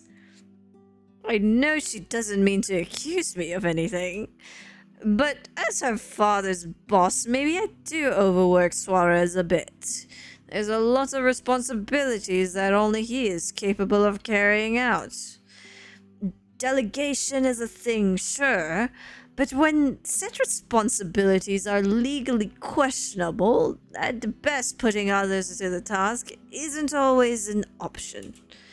But... maybe your papa is in need of some vacation time. He deserves it, doesn't he? He's a hard worker. I could arrange something for the holidays. I could cut him some slack. Some of his assignments can wait. I can't do much for her mom. She isn't one of my employees. But this would have to suffice. It will be worth it if it makes the little girl happy. Because just like that, the somber look on her face turns into one of pure joy. Ah, you know, Luke, you're not so bad, but also, what the fuck? Okay? How dare you turn down that woman? She was so pretty in that bed. Oh my god. It looks like I can't speak. Hold on.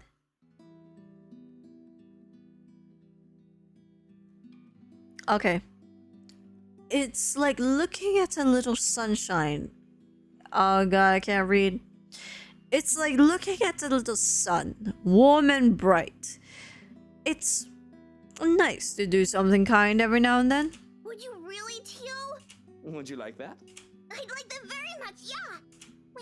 We can go to this museum. There's one with lots of cool trains and planes. I like trains. And there's the local Mirror theme park and a monkey forest. There's a kid adventure farm too, the wacky warehouse, and a play barn as well. And Whoa, slow down there, Munchkin. I know you're excited, but I think you should let me schedule your dad's day off before you plan a whole year's worth of stuff. Okay, that's fair though. When a kid doesn't see their parents very often, it is like a day of excitement. I kind of got used to it in the end, for myself, because when we moved here to the UK, initially, anyways, my father wasn't here. He was back in China, so it was very much he could only visit when he had that time to visit, which was fine. After a while, I did get we all got used to it. We all got used to him being away all the time. But initially it was like, oh my god, he's coming home, guys, kind of thing.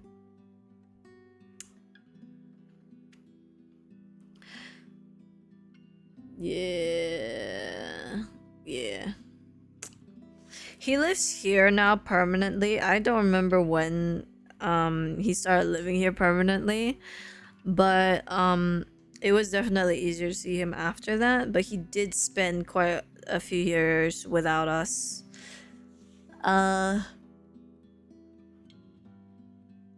With him, so it was probably more tough on him than it was for us, because he missed out on so much when it came to us.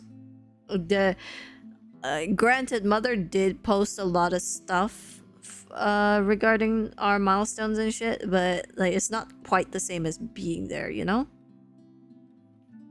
Yeah. I mean, he didn't miss my sister's graduation, at least, so he was there for that. And he probably won't miss my graduation. Fingers crossed, okay? I don't know what the other two guys, like my brothers, are gonna do, but they're not in school, okay? I feel like the daughters are probably the only ones that's gonna have papers. The daughters are the only ones with diplomas. And credentials, like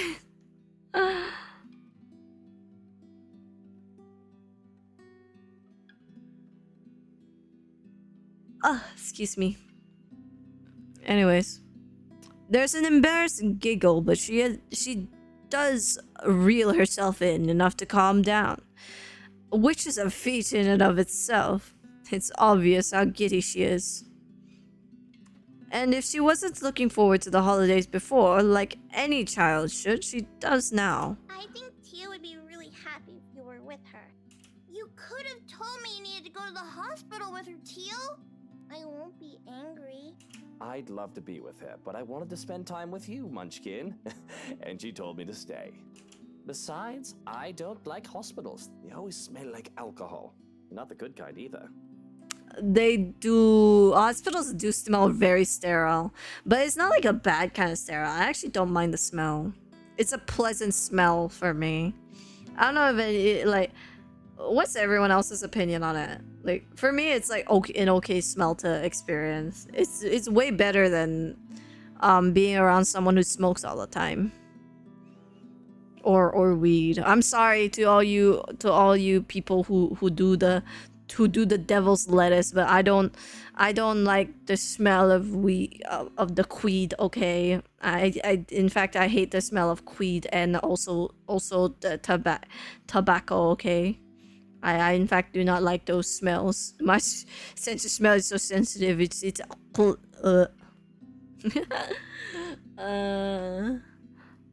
don't mind the smell? Okay. Mm. I don't think anybody likes hospitals. They're scary. I feel like it's less the hospital itself is scary and more the person who has to go to the hospital and therefore have to figure out what the fuck is wrong with them. I think that's what makes hospitals scary, not that they're actually scary. But you said Tia is brave and strong.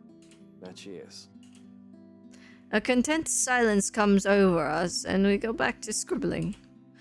Though I stopped when I'm done with my blue dog, cringing at how awful it looks.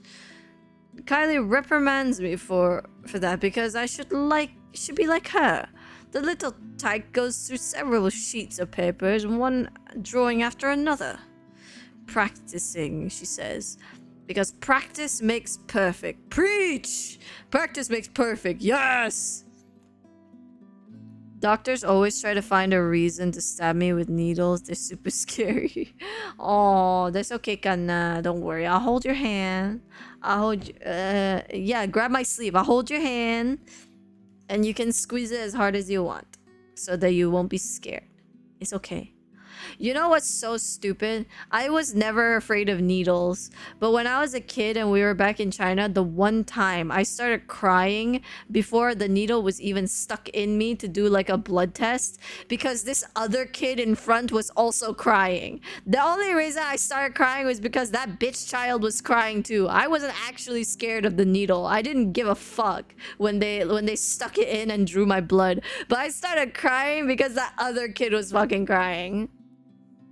And my mom thought I was a chicken. And I was like, bro, no. I was just crying because this other kid was fucking crying.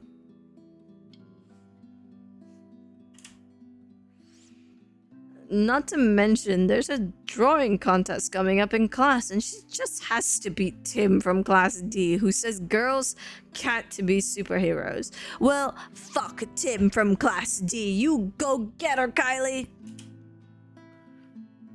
The clay gets to turn too, where we start sculpting food and pretending we're Michelin chefs. When we're too tired from tossing pizzas and making cakes, there's no trouble in finding another activity more relaxing for the both of us. I find myself invested in reading The Picture of Dorian Gray again. Once again, this is the third time he's read this fucking book. Often I lose myself in the pages of the book. However, it is rather different to do so when I'm also trying to keep an eye and ear out for Kylie. I've been reading the same paragraph over and over again even. I rampage. Explicitly, I can feel my skin crawl when the girl sits with Narcissa by the parlor's fireplace, humming, singing. Though I ignore it long enough to hear only the tail end of the song. Everything is up in flames, up in flames, up in flames. Everything is up in flames. My fair lady. Oh my god, dude. Oh my god, I love that emo. Oh my, look at it bounce. It's like me. What is that art? Yo, why did they make it so creepy in the art? Rampage, stop saying hi for her. If she wants to say hi, she can come in the street and say hi for herself. With Hannah away for a checkup, Luke was left alone to watch over his godchild, Kylie Suarez. However, what was supposed to be a simple babysitting turned awkward when the precious child began spotting bizarre things. I don't give a fuck. She can finish cooking and come say hi herself. Bitch. I don't think I can spend any more time with Kylie considering how high-strung I feel. So it's a good thing that Suarez came for her as soon as I called. Though it is early than the agreed-upon time, he voices no complaint. The bastard even has a look of relief as soon as they left. Or at least I interpreted as such from where I stood by one of the windows, not bothered to step out and greet the man. No doubt he still doesn't trust me around his spawn. When he has everything to be suspicious of, well, he has every right to be suspicious of me. I am a dangerous man after all. Rah, look at me. I am dangerous. Rah. But to my chagrin, that leaves me to the rest of the day with nothing to do. Well, aside from picking up the mess Kylie left scattered about the parlor, to my immense relief, she remembered to take her doll home with her this time. But the same cannot be said of the crayons and papers littered here and there. First things first, I snatch my own doodle off the table and rip it to shreds, leaving no hope that it will see the light of day. The rest of the drawings, all Kylie's, remain unharmed as I collected the lot. Though they have been stacked neatly on the table before, they must have been blown about when I saw Kylie off. And there are plenty of them. From cats to cakes to colorful rainbows and gardens. The child managed to make a lot during her morning here. There's one more that I fished out of the fireplace where it landed. Expecting to see another one of Kylie's masterpieces, I am instead greeted with something more concerning. Oh.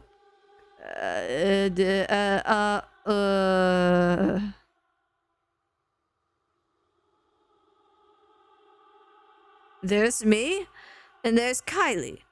The two of us side by side and smiling as our stick figure selves stand in a nondescript feel.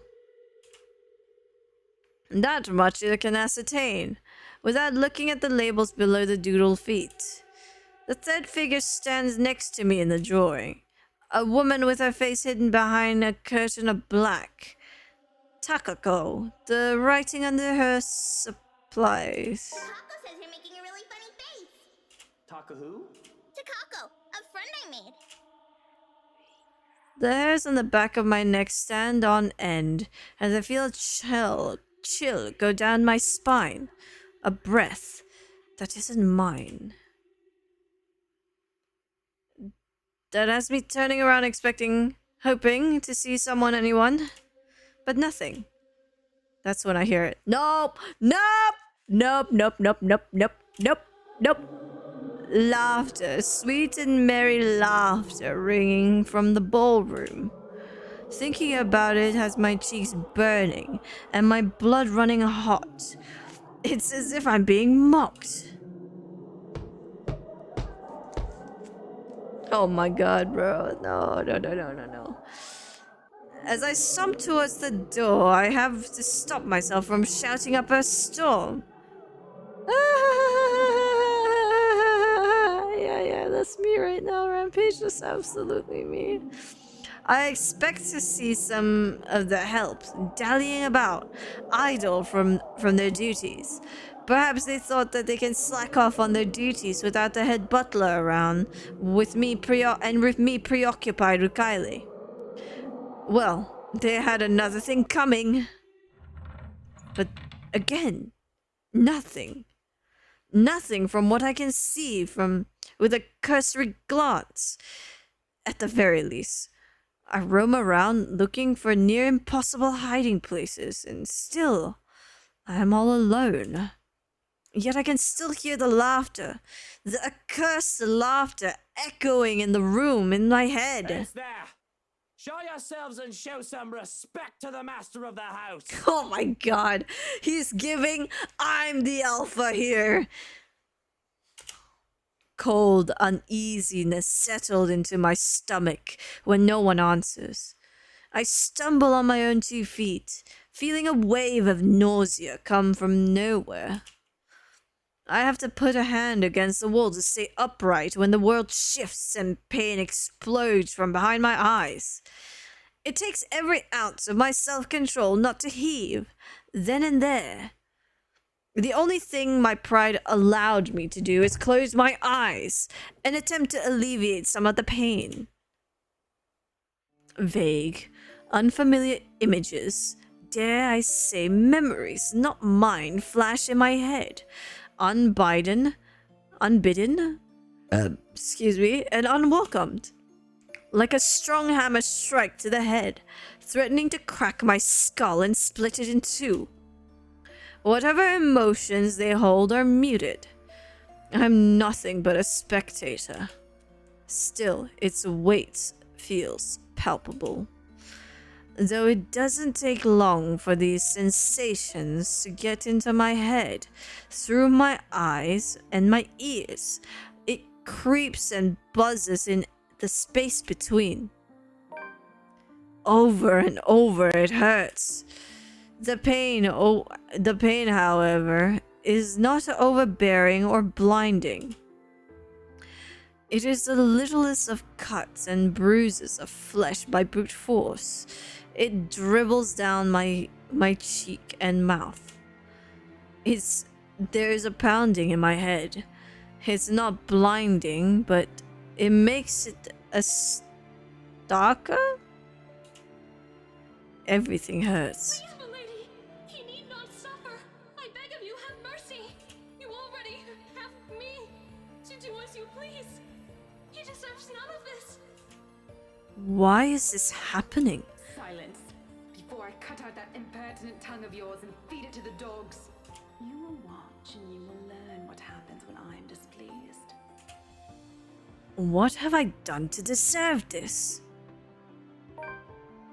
Whispers of accusation fill every crevice of my head, ringing and echoing around like a terrible case of tinnitus.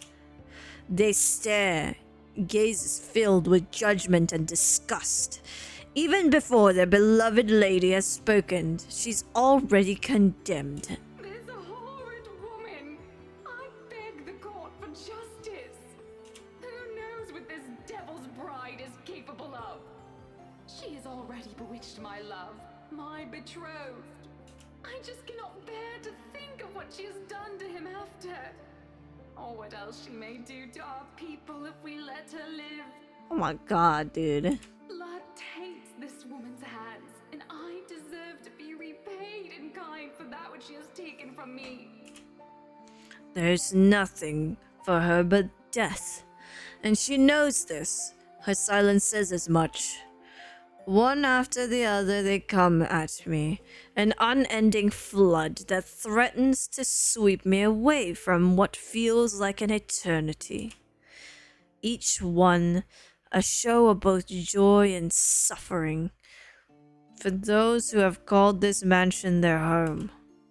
Every new scene is like a hammer to the head, threatening to crack my skull and split it in two. I can feel every little emotion in the blurry image that presents itself in my head. I feel a part of these, like I've lived through them, though I know that is impossible.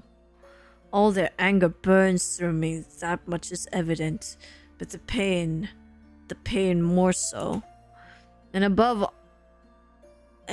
all of it are the whispers. The voices calling, luring, until one image emerges in vivid contrast with the others. When there's a shout of joy, my eyes snap open looking for the culprit. That's when the whole room just changes. Everything is the same, yet everything isn't. There are people everywhere laughing and dancing. I should be concerned about them, but my mind finds it easy to dismiss them as they fade in and out from nothingness. Instead, I find my concentration drawn to a man and a woman, though one can only call them a lord and a lady going by their clothes. And oh, just see how happy the couple looks. Though the man's eyes are eerily blank, like he's not all there. His face is familiar, though. In fact, they both are. but I can't quite place why. They make for a pretty picture as they dance in the center of the ballroom. Even the phantom crowd's attention stay on them. It reminds me so much of Hannah and I during the early days of our marriage. The honeymoon years, they call it. We were happy then too. All smiles and her sunshine, even with the normal dreary weather. Younger, we had less to worry about, or at least thought that way. I thought, wished, we could go in that way even with all that I had did and had to do. But life has a way of catching up. There was work to be done. Although we had to stay the loving, perfect couple in public, I could not afford to look so weak, to appear tied down to someone else, to those who knew who I really am. I had to harden my heart when I had business. But it hadn't always been so easy to just switch a part of me on and off. I should be concerned about their intrusion too. Ask what the bloody hell they're doing at my house. Throwing a party as if they own the place. Ask myself how the fuck I didn't notice what was going on before. When the parlor and the foyer both were only a few doors away. But I have a feeling that yelling and screaming at them won't do much of anything anyways. None of the others have given me notice. I realize that this might not even be real. It dawns on me that these two are the people from the paintings, the ones all over the mansion. Which makes sense. I don't think I'm imaginative enough to make all this up on my own. It's break time, it's break time. Ba-da-da-da, break time, break time. Break time. This must be a dream. Or a really horrible high.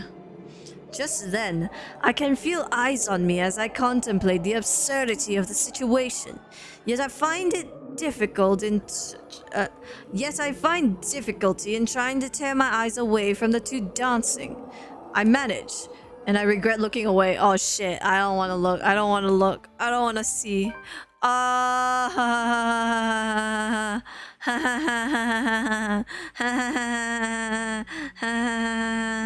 You know what? I also regret. I regret pressing to the next scene. You know?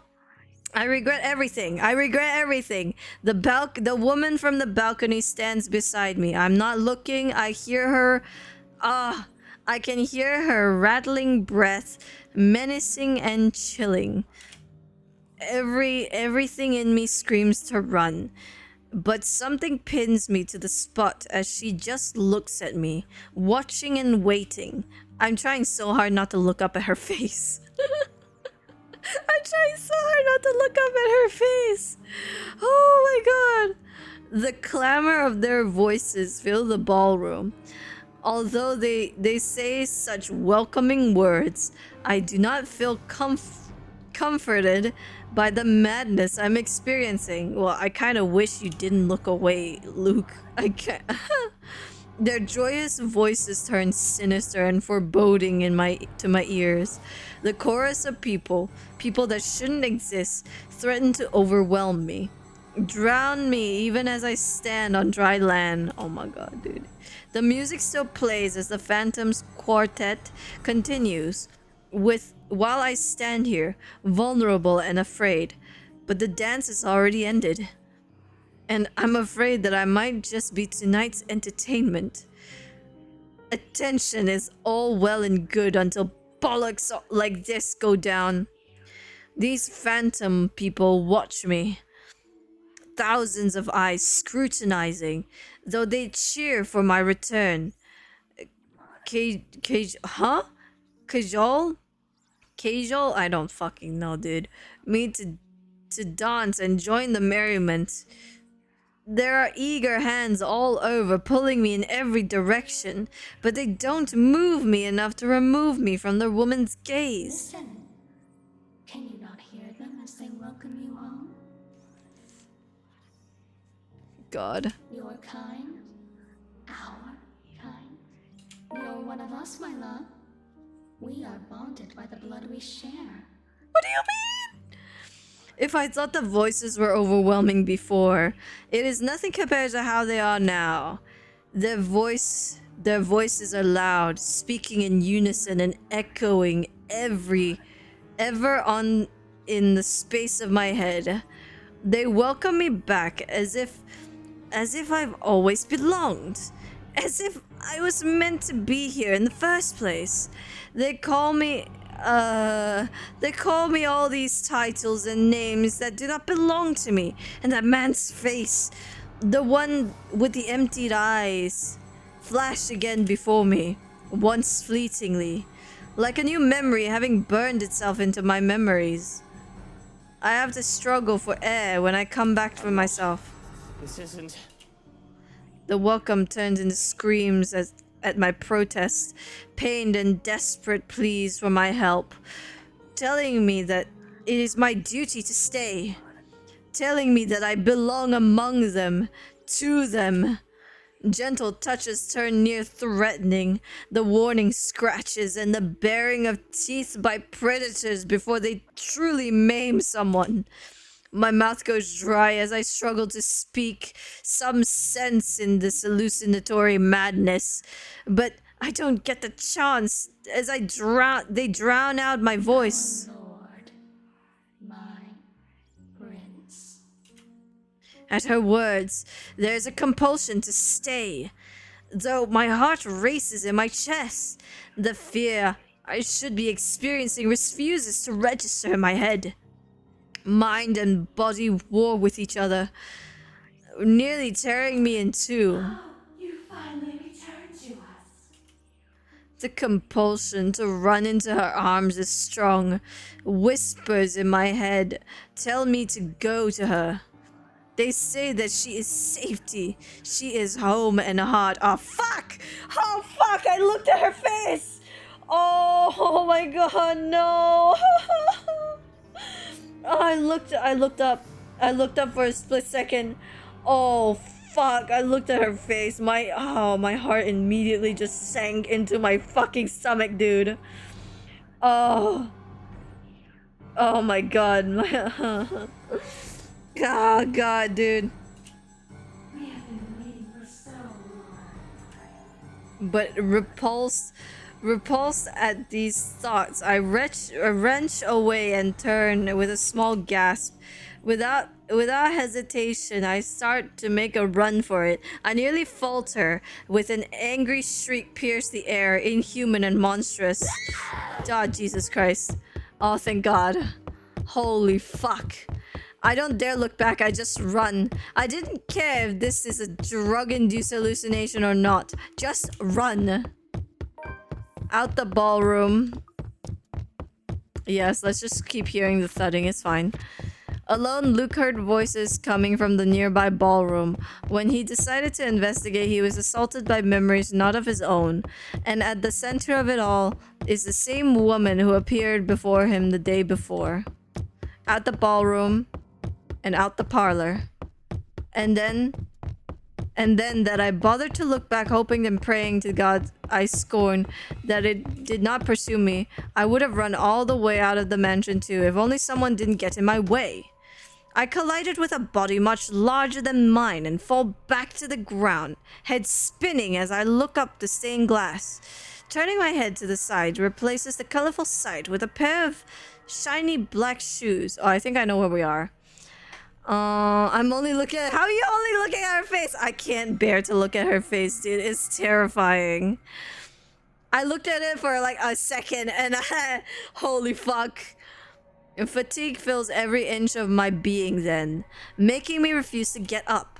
Meanwhile, a familiar head of ginger looks down on me in bemusement. You really must look where you're going if you insist on running about. Do tell, where is the fire? Oh, thank God you're here. I do hope you don't have a concussion. Can you count backwards from 15 to 1 for me? Oh my god. Oh, fuck off, you wanker. Just help me up. That was the most non-British way to say wanker I've ever heard. Because he said, how did he say it? Oh, fuck off, you wanker. Just help me up. Yeah, he said wanker. British people say wanker. Wanker? Wanker. The way he said it was so not British. I don't know. I do not think insulting me if you do have a concussion is a smart decision. But no, really. 15 to 1. That woman, she was here. I told you to keep an eye out for her. The other man offers an arm and pulls me up to my feet then. But before I can storm off and pull him to the ballroom, he anchors me down with one hand to the shoulder and the other touching the back of my head. No bruising or bump. That still does not mean that you don't have a concussion. If you are too lazy to count backwards, can you tell me your full name? Where are you currently? We don't have Lucille Mitchell Wright, and this is the Ermengarde bloody fucking foyer. Right. Can you roll We don't it? have time for this. You must make and have the time to make sure you are not broken in the head. I have already sent security to scour the whole house when I saw you running out of the parlor, Dummkopf. Dummkopf. If the woman is here, they will have her. You will only be slowing them down if you plan to interfere. I love how he so casually just insults his employer. When he points that out, I realize that there are guards starting to filter into the house as we speak, with some already searching the nearby rooms. Armed and uniformed men go about in pairs, making it so that the house is in a flurry of activity. He lets go of me then, with the knowledge that I'm not going to keel over anytime soon. I was hoping that you would be tired from dealing with the young miss on my return. Instead, you come running and hit your head. Such a troublesome boy. Shall I be carrying you to bed, too? Oh my god, dude. Yo, can we just have Johans? Can we just have a series with just Johans? And just a story of how he ended up with Luke Wright as an employer and him just insulting him. This is quick whips. Man, it's just fine on my own. Though I don't see how I can sleep until that woman is caught. It'll be easier to keep you safe in your quarters. This is twice we've known the woman to break in. Well, she didn't break in. She kind of lives here. I think we can safely presume excuse that me. you hold her interest. He says... excuse me. He says it as a matter of fact in a tone that broke no argument. Not like I'll argue if it means I'm kept safe. The two of us hurried upstairs, though we remain watchful and wary of any potential threats to my person. We make it to the master bedroom without any trouble, though two of the security are left outside the door. No problems at all. Not until we get inside. Johan's eyes scan the room wildly, a look of dread on his usually stoic face. And I don't understand for a moment. Looking around the room, it's empty. And then I realize... Where's Hannah? She came home with you from the hospital, didn't she? She's supposed to be here. I sent one of the maids to accompany her here, to let her rest. Ha ha ha ha. I feel the color drain from my face when he realizes he raises a hand to stop me from charging out there. Stay. What is he, a dog? I'm not staying in here while Hannah stays out there. One of the guards will find her and bring her here. And what if they don't? What if that woman gets to her first? What if she already has her? The latter is already true and has been true for a few days now, Luke. You're a bit late on that. That's not possible. You can't promise that. There's no second thought as I reach under my side of the bed and pull out one of my knives. It's very disappointing. It's just a regular kitchen knife, Luke. I was expecting something fancy, I won't lie. I have no doubt that the other men can take me on if we were both unarmed. But with this, I can have even field. or at least deter him from escalating the situation and risking hurting either of us. Going out there to look for Hana, and you're either with me or you aren't. I'm not risking Hana, and I'm not leaving her alone. Okay, I'll give him props. Still like a stubborn mule, he refuses to budge from the door.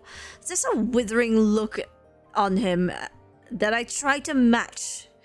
One that somehow I'm losing fast to, even with him not saying a word yet. Can you see yourself in the mirror right now? You are in no proper state to go looking for anyone. If it will make you happy, I will do the looking. But please, and don't make me repeat this, stay where it's safe, where security can find you. Brother, nowhere in this house is safe. If anywhere is safe, it's outside. Actually, no, that's not true. Nowhere is safe. Literally nowhere is safe. We already have one person to be worried about. Please don't add another one to it. Perhaps it is his tone. In spite of his general disdain for virtually everything that has to do with me, I'd like to think that over the years he's grown to care for Hana at least. Much as I loathe to admit this, I trust him with her safety over any servant in this house. So, an acquiesce. You have 2 hours, Shirokin. I don't think it'll take that long to find one missing woman in this house. 2 hours. Any more than that, and I'm going out there. Of course. Despite his word, he lingers. If I didn't know any better, I'd say he wants to make sure I get in the damn bed and sleep before he turns away from me. What am I? A child? Watching me and threatening me like one? There's the reason why we will never get along. Well, what are you waiting for? And the knife? The knife stays. Very well. The knife stays.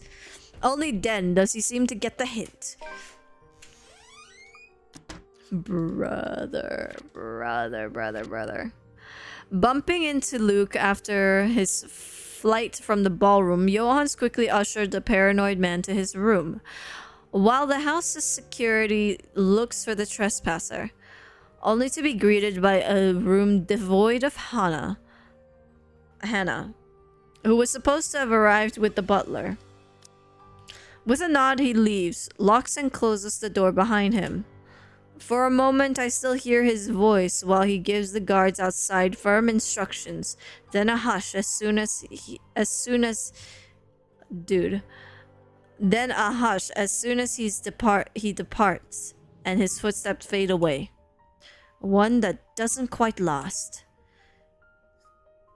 As quickly as the silence settles, lightning fast flashes across the sky, followed immediately by a loud boom of thunder. And that wanker strikes so dangerously close I can feel the electricity in the air. The power goes out not seconds. Oh, wow. Okay, classic. The power goes out. The power goes out not a second later, and I feel as if I'm being mocked by whatever greater power there is. All is deathly still for a moment, but soon, the rain starts once again, far heavier than the drizzle from this morning. It's pitter-patter hitting hard against the place's roof. Despite the noise, I find myself drawn to my bed, exhausted, hoping for a nap. I'm safe here. Hana will be safe too. Shrokin will find her, and when I wake, she'll be here. It does not take long. Once my head hits the pillow, it's a matter of minutes. Darkness claims me, bringing with it laughters and whispers of a twisted love from a time long gone. Who are you? Stay away! Sweet dreams, my love. It'll be over soon. Bruh! Stop! Yet in spite of the unfamiliar voices and unwanted touches from the shadows lurking in the dark, rousing is a slow, arduous process. Difficult. Every limb heavy with lead. No matter my aversion from the words they murmur in my ears, or the sight of her horrid smile from afar, my body refuses to yield. I am at their mercy. Beyond fathomable reason, my consciousness refuses to pull the pull of the waking world, choosing to linger in the pits of a dream, gradually drawing me deeper into the unknown. Somehow, even if it might mean I may never open my eyes, I allow them. You do not belong there, my prince.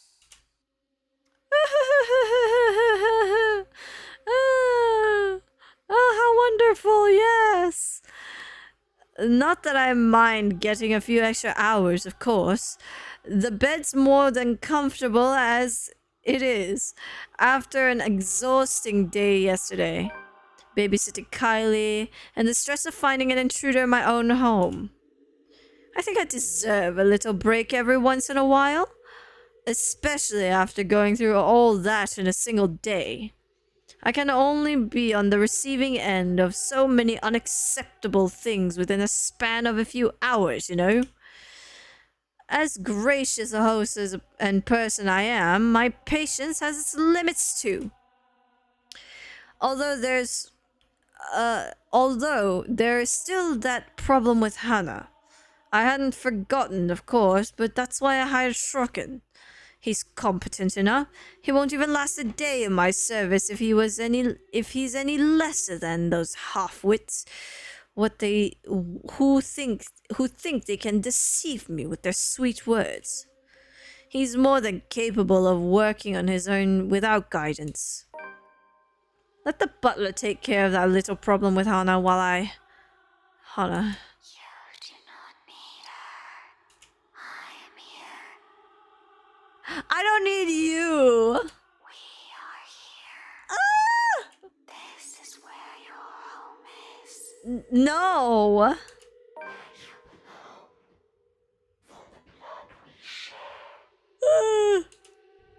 Come back to us. No, I don't wanna. How long has it been since...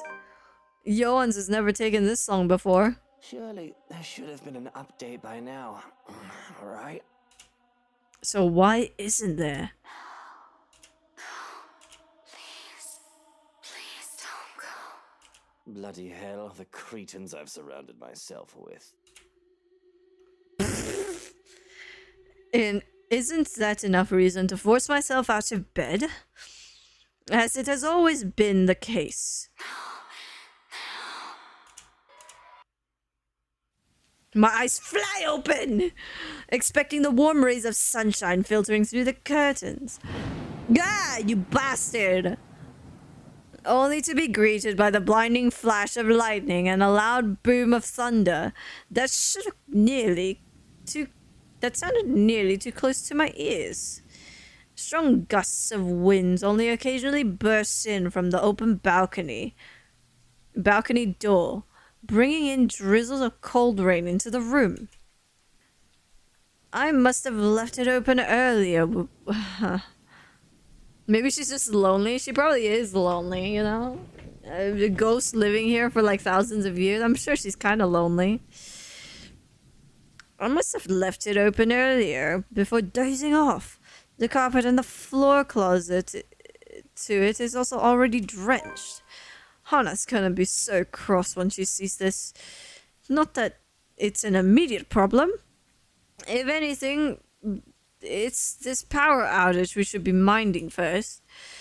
With the intruder still at large, stirring through this darkness might be far more fatal than multiple stab wounds or a gunshot to the chest. Oh, great. The power's still out.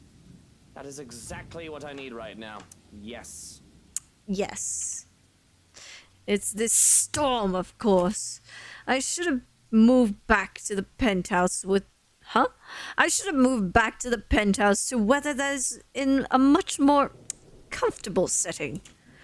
Already I can hear the creaks and groans of this old place as rain beats against the windows. Johans, has someone been sent to check the circuit breaker yet? No answer. Johans? Silence. Schroken! Someone! Anyone? Still nothing, and my cordial mood is quickly dissipating.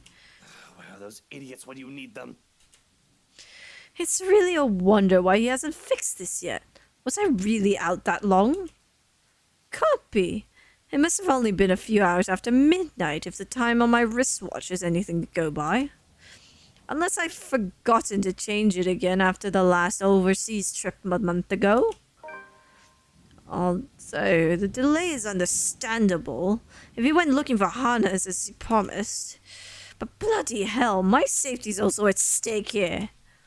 Cursing, I stay still, letting my eyes try to adjust to the darkness while my hand fumbles for my slippers. If that butler isn't going to fix this, I may as well order security posted outside to do it. It's probably just a blown fuse.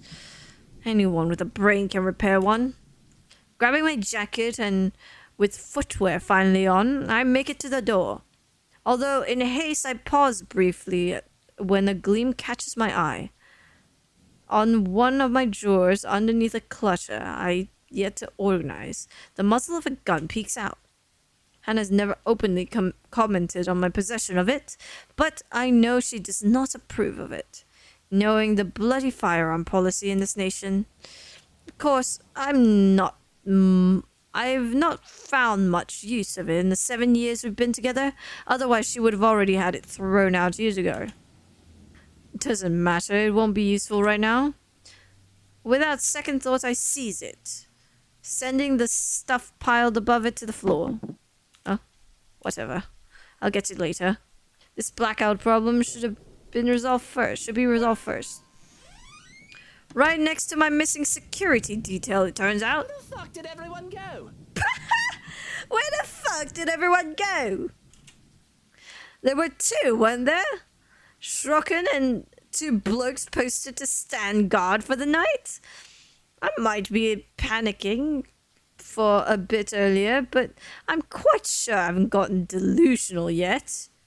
What? Did both of them decide to take a break? Because they think the master's already sound asleep and won't be looking for them? Damn nitwits. Yo, what the fuck are these one-liners, dude?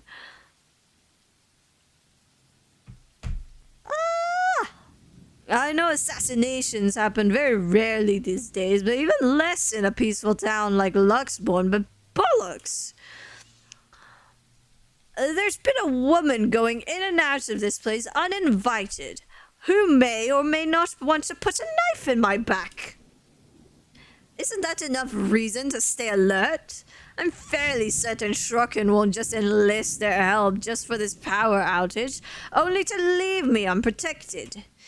We have a difficult friendship, so to speak, but I doubt that man is an opportunist. I'm holding the lives of his family in my hands, after all.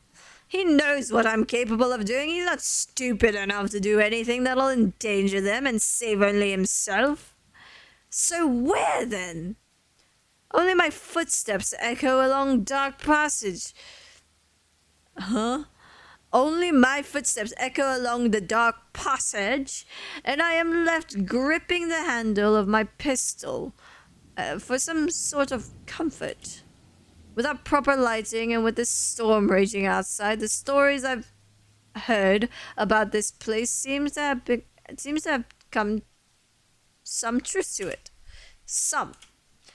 If I'm reaching and wish to entertain myself a bit, I'll say there might also be ghosts whispering in my ears, calling. Of course, it's just the wind and the trees that are rustling outside. Nothing good will come of allowing these thoughts to linger while problems are piling up in front of me one after another. Especially with what greets me once I'm in the foyer. Oh god, okay. Doink, doink, doink, doink. Luke Wright woke up. Wait, this should be before, huh? Lucroy woke up to a raging storm outside with his whole house eerily quiet. Power is still off and his butler was nowhere to be found. Even when called, taking his gun with him, he went out to investigate, and in the foyer of his own home, though it's dark, the large windows illuminates the area much more easily than any of the other rooms. And from where I stand at the top of the stairs, I can easily make out their forms, recognize them even. And it's all gone crazy when these intruders come into my home. I'm no stranger to a cop playing dirty. The smart ones knew that neither life nor criminals are going to play fair. And if one of this wogs sort is in on this, I'm not surprised too. Excuse me. Not to mention Mint. Hannah trusted her. Excuse me. I trusted her to be professional. At the very least, for fuck's sake. Well, well, what have we here? If I were any less sober, I'd say this is the beginning of a joke. Bloody trespassers. What is wrong with these people? Did they really think I'll be fine with them walking into my home like this? What are they even doing in here? If I didn't know any better, they might also be behind Hannah's disappearance. That's right, my love. They must have a motive. Make them pay. And it better be a good one. Or a bullet to their head is the least of all of them will deserve. I don't make a habit of harming women, of course, but this is just crossing the line. Let's see. A photographer and an interior designer walk into a mansion. Thunder crackles once again, cutting me off. He did not just say mansion. What other things are you going to pronounce really funnily? First, mon, and then, oh God. This time, its sound hits close enough that it nearly feels like as if the windows and the ground itself are rumbling. All is deathly still for a moment. I don't let it stop me, however, as I slowly make my way towards them, menacingly, taking one careful step at a time, relishing the expression of fear in their eyes. I suppose there's something ominous in this setting. With the heavy rain outside and the lack of light here, I kind of like it, to be honest. Adds something to the atmosphere. I suppose I must look like a villain now. But short of me getting closer to them, a noise to my left distracts me, briefly halting my movement, while curiosity takes over every murmur in my head. And it's a good thing, perhaps, that I did, because as soon as I look up, I see him. Another trespasser. Great. Just as he's about to jump down from the furniture, and that has somehow ended up piled and blocking the door to the parlor. What happened there? And did he really think it's all right to do that in another person's house? Lout.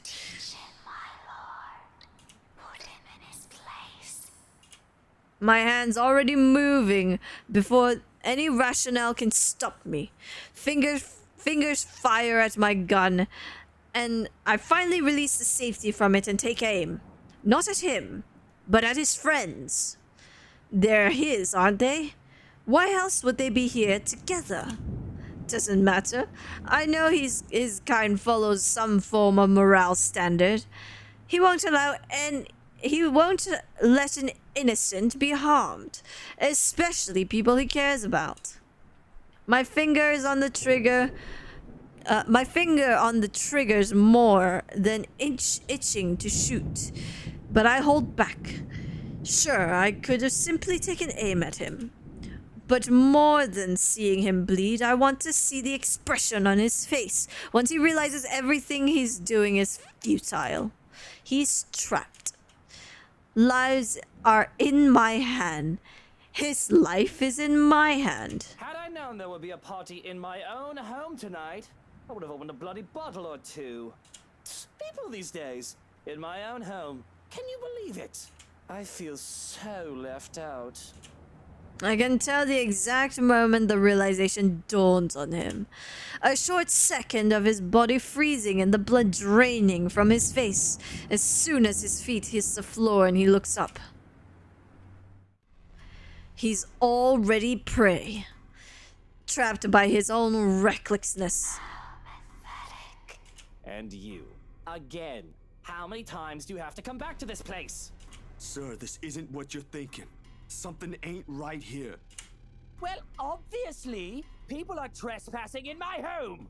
What's your excuse? Checking back if your clients are doing okay? Is that it? Is this what this is? Oh, we're doing good, by the way. Please, sir. Oh, please what? We ain't here to harm you or anything. Just here to help. Help with what? Zach? He is confused. Not a good excuse, especially coming from you. Let's simplify it. You people are the ones who need to get out of my sight. Don't worry, I always consider pressing lighter charges if it's a woman I have to deal with in court. Can't say the same for the rest of you. But really now. Can't say the same for the rest of you. I swear the people of this city need to be taught the meaning of privacy. This is how you want to start the week. Why don't we just go with a bloody massacre if we want to surprise people in their homes, huh? It's just a passing remark, of course. I'm not stupid enough to do something that'll bring negative attention to myself. Reputation and all that. I can't just risk it. The thought of having dead bodies here, ones that I'm not even responsible for, they're the ones who are trespassing. It's already quite too much. It'll literally be overkill, especially for someone like me. Nevertheless, joke or not, Feathers wastes no time drawing his own gun at the slight wave of my own, even if he knows it's already too late. Still he glares at me. Still he fights back. Now, Feathers. Manners. Wait, I need to drink water, actually. Never mind, I'm out of water. Cocaina it is. Cocaina it is.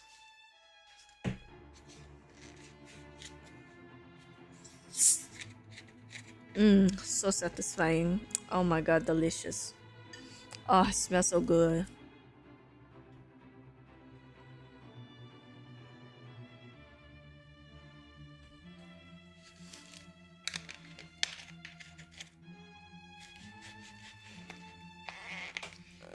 You're in no position to be pointing that gun at people.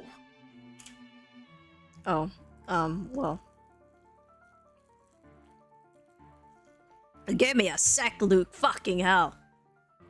There's no desperation in him like I'm hoping. Just an annoyance flickering shortly before being hidden underneath a challenge.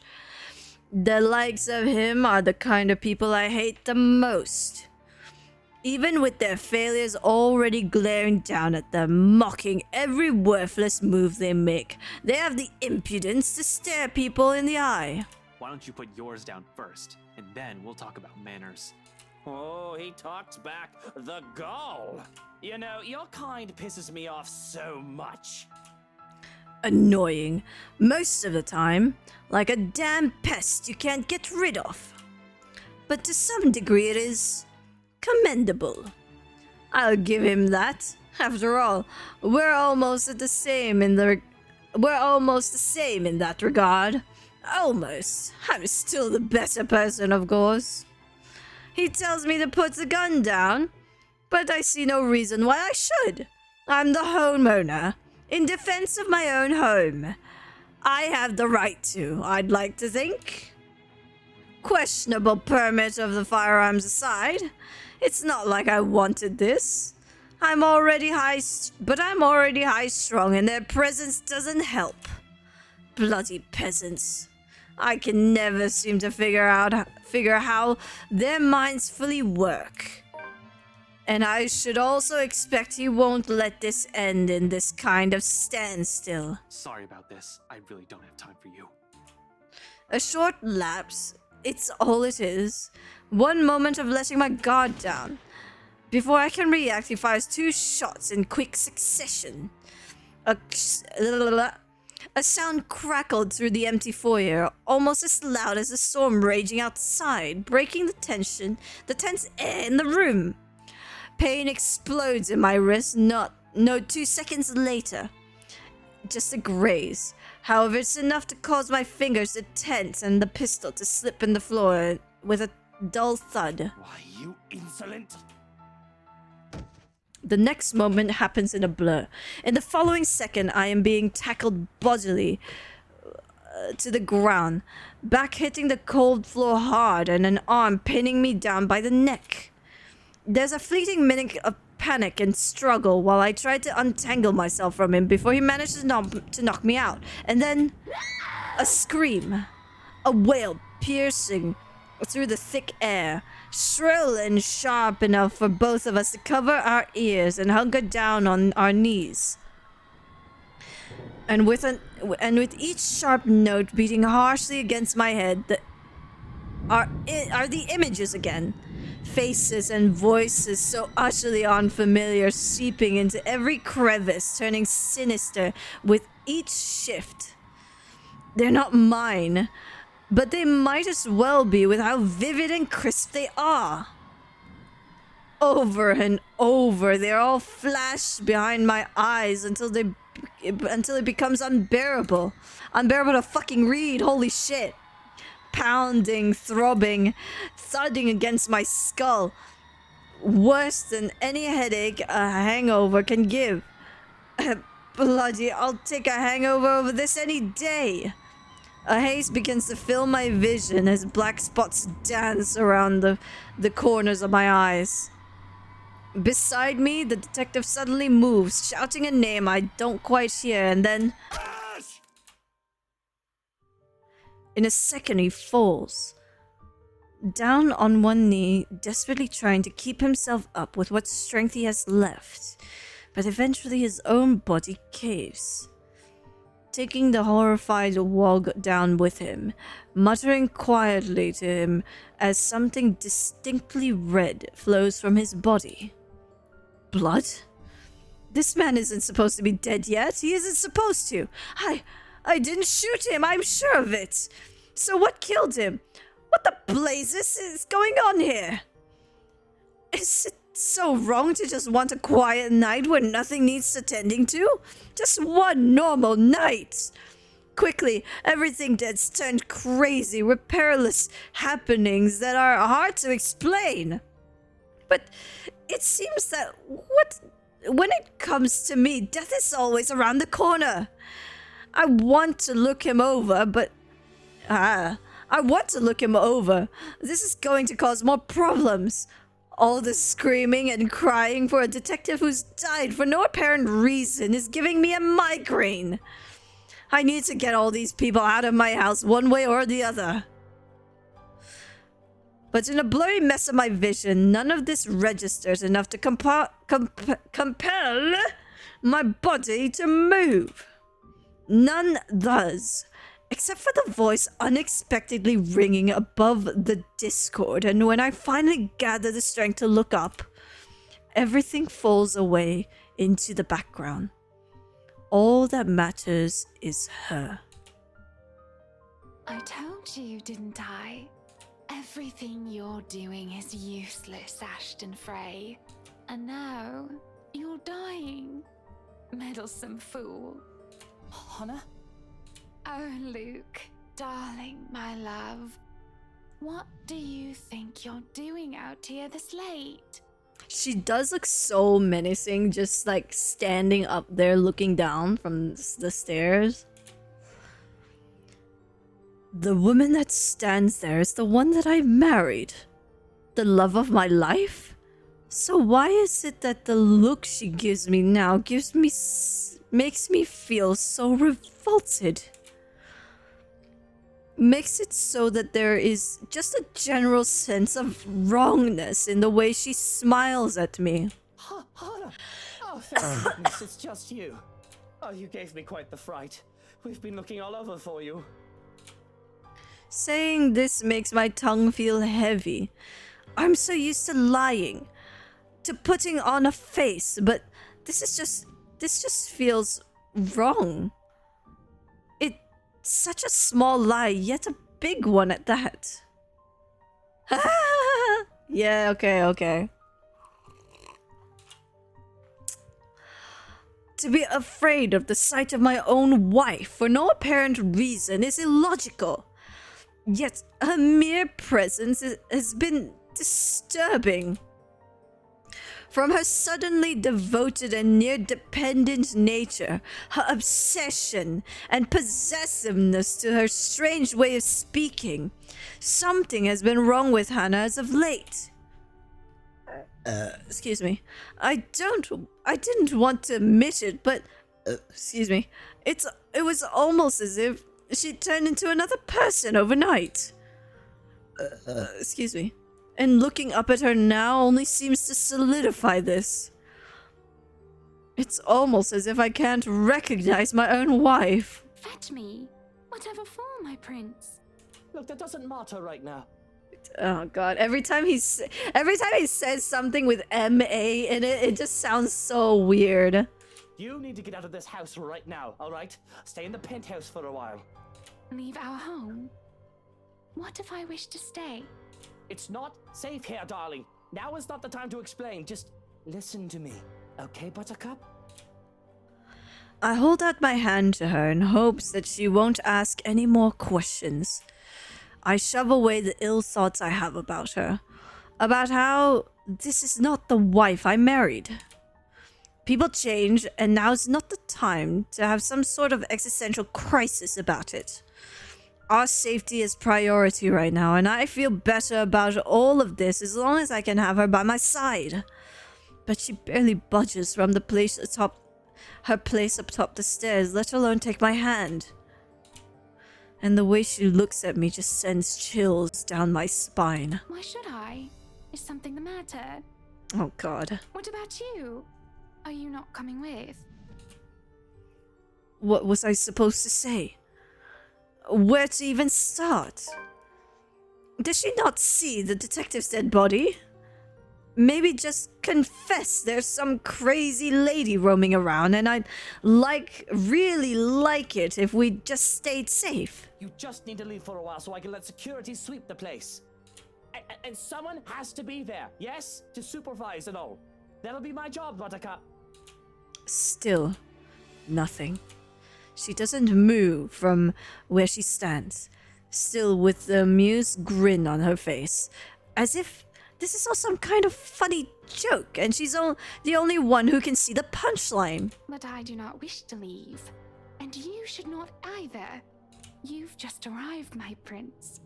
This is your home. Our home. Would you really allow others to drive us away from it? Be that as it may, it is dangerous here right now, and I'd rather have you safe than, oh, I don't know, comfortable or whatever argument you wish to bring up. This is ridiculous, Hana. We shouldn't be discussing this. You need to leave now. Let me handle things here, Buttercup. Oh, we're gonna die.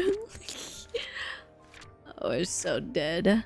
Although baffled and disturbed by Hannah's odd behavior, Luke tried to urge Hannah to leave. She flatly refused, and when Luke angrily insisted, it was then when the whole house shifted before his eyes. Yo, I want to know who drew the stuff in the journals, because you gotta admit, the stuff in the journals are like probably one of the best artworks that they have. Apart from like the singular stills, the close-up ones that they have, and the art like this one right here, the stuff in the journal is probably like one of the best stuff that they have. Like who did the illustration for the journals, because they're really fucking good.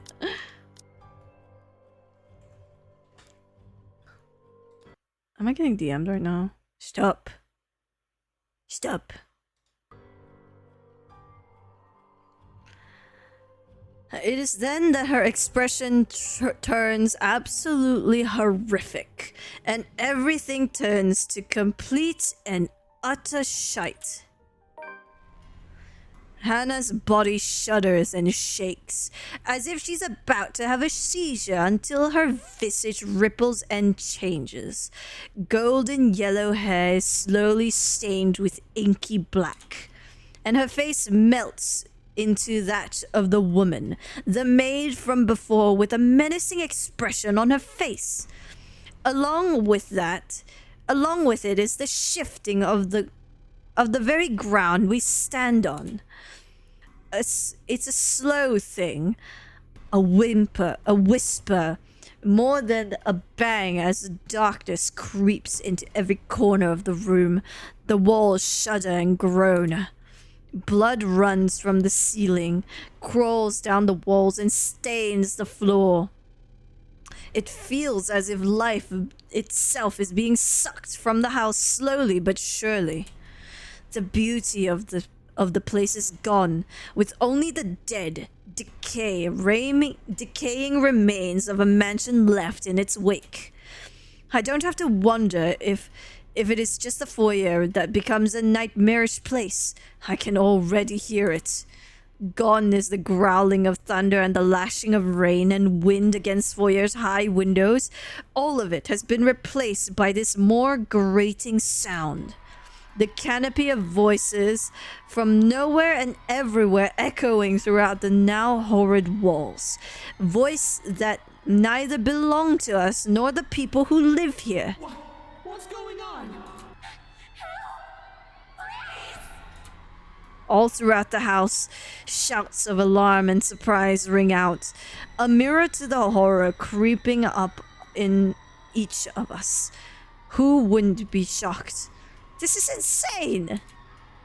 Meanwhile, Steele holds his ground, brave of him, I have to admit, to not run at the first sign of danger. Though it doesn't necessarily mean he doesn't feel the same fear as the rest of us. I'm not sure how he can keep himself together, having witnessed the death of a friend. Not that he has any other choice in this.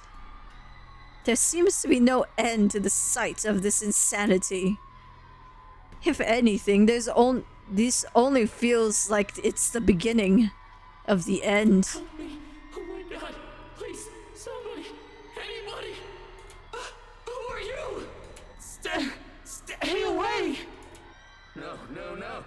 Stay away. Stay away. I'm not afraid of you, you spook. This is one Scotswoman. You aren't getting into an early grave without a fight. Oh, that's Rebecca.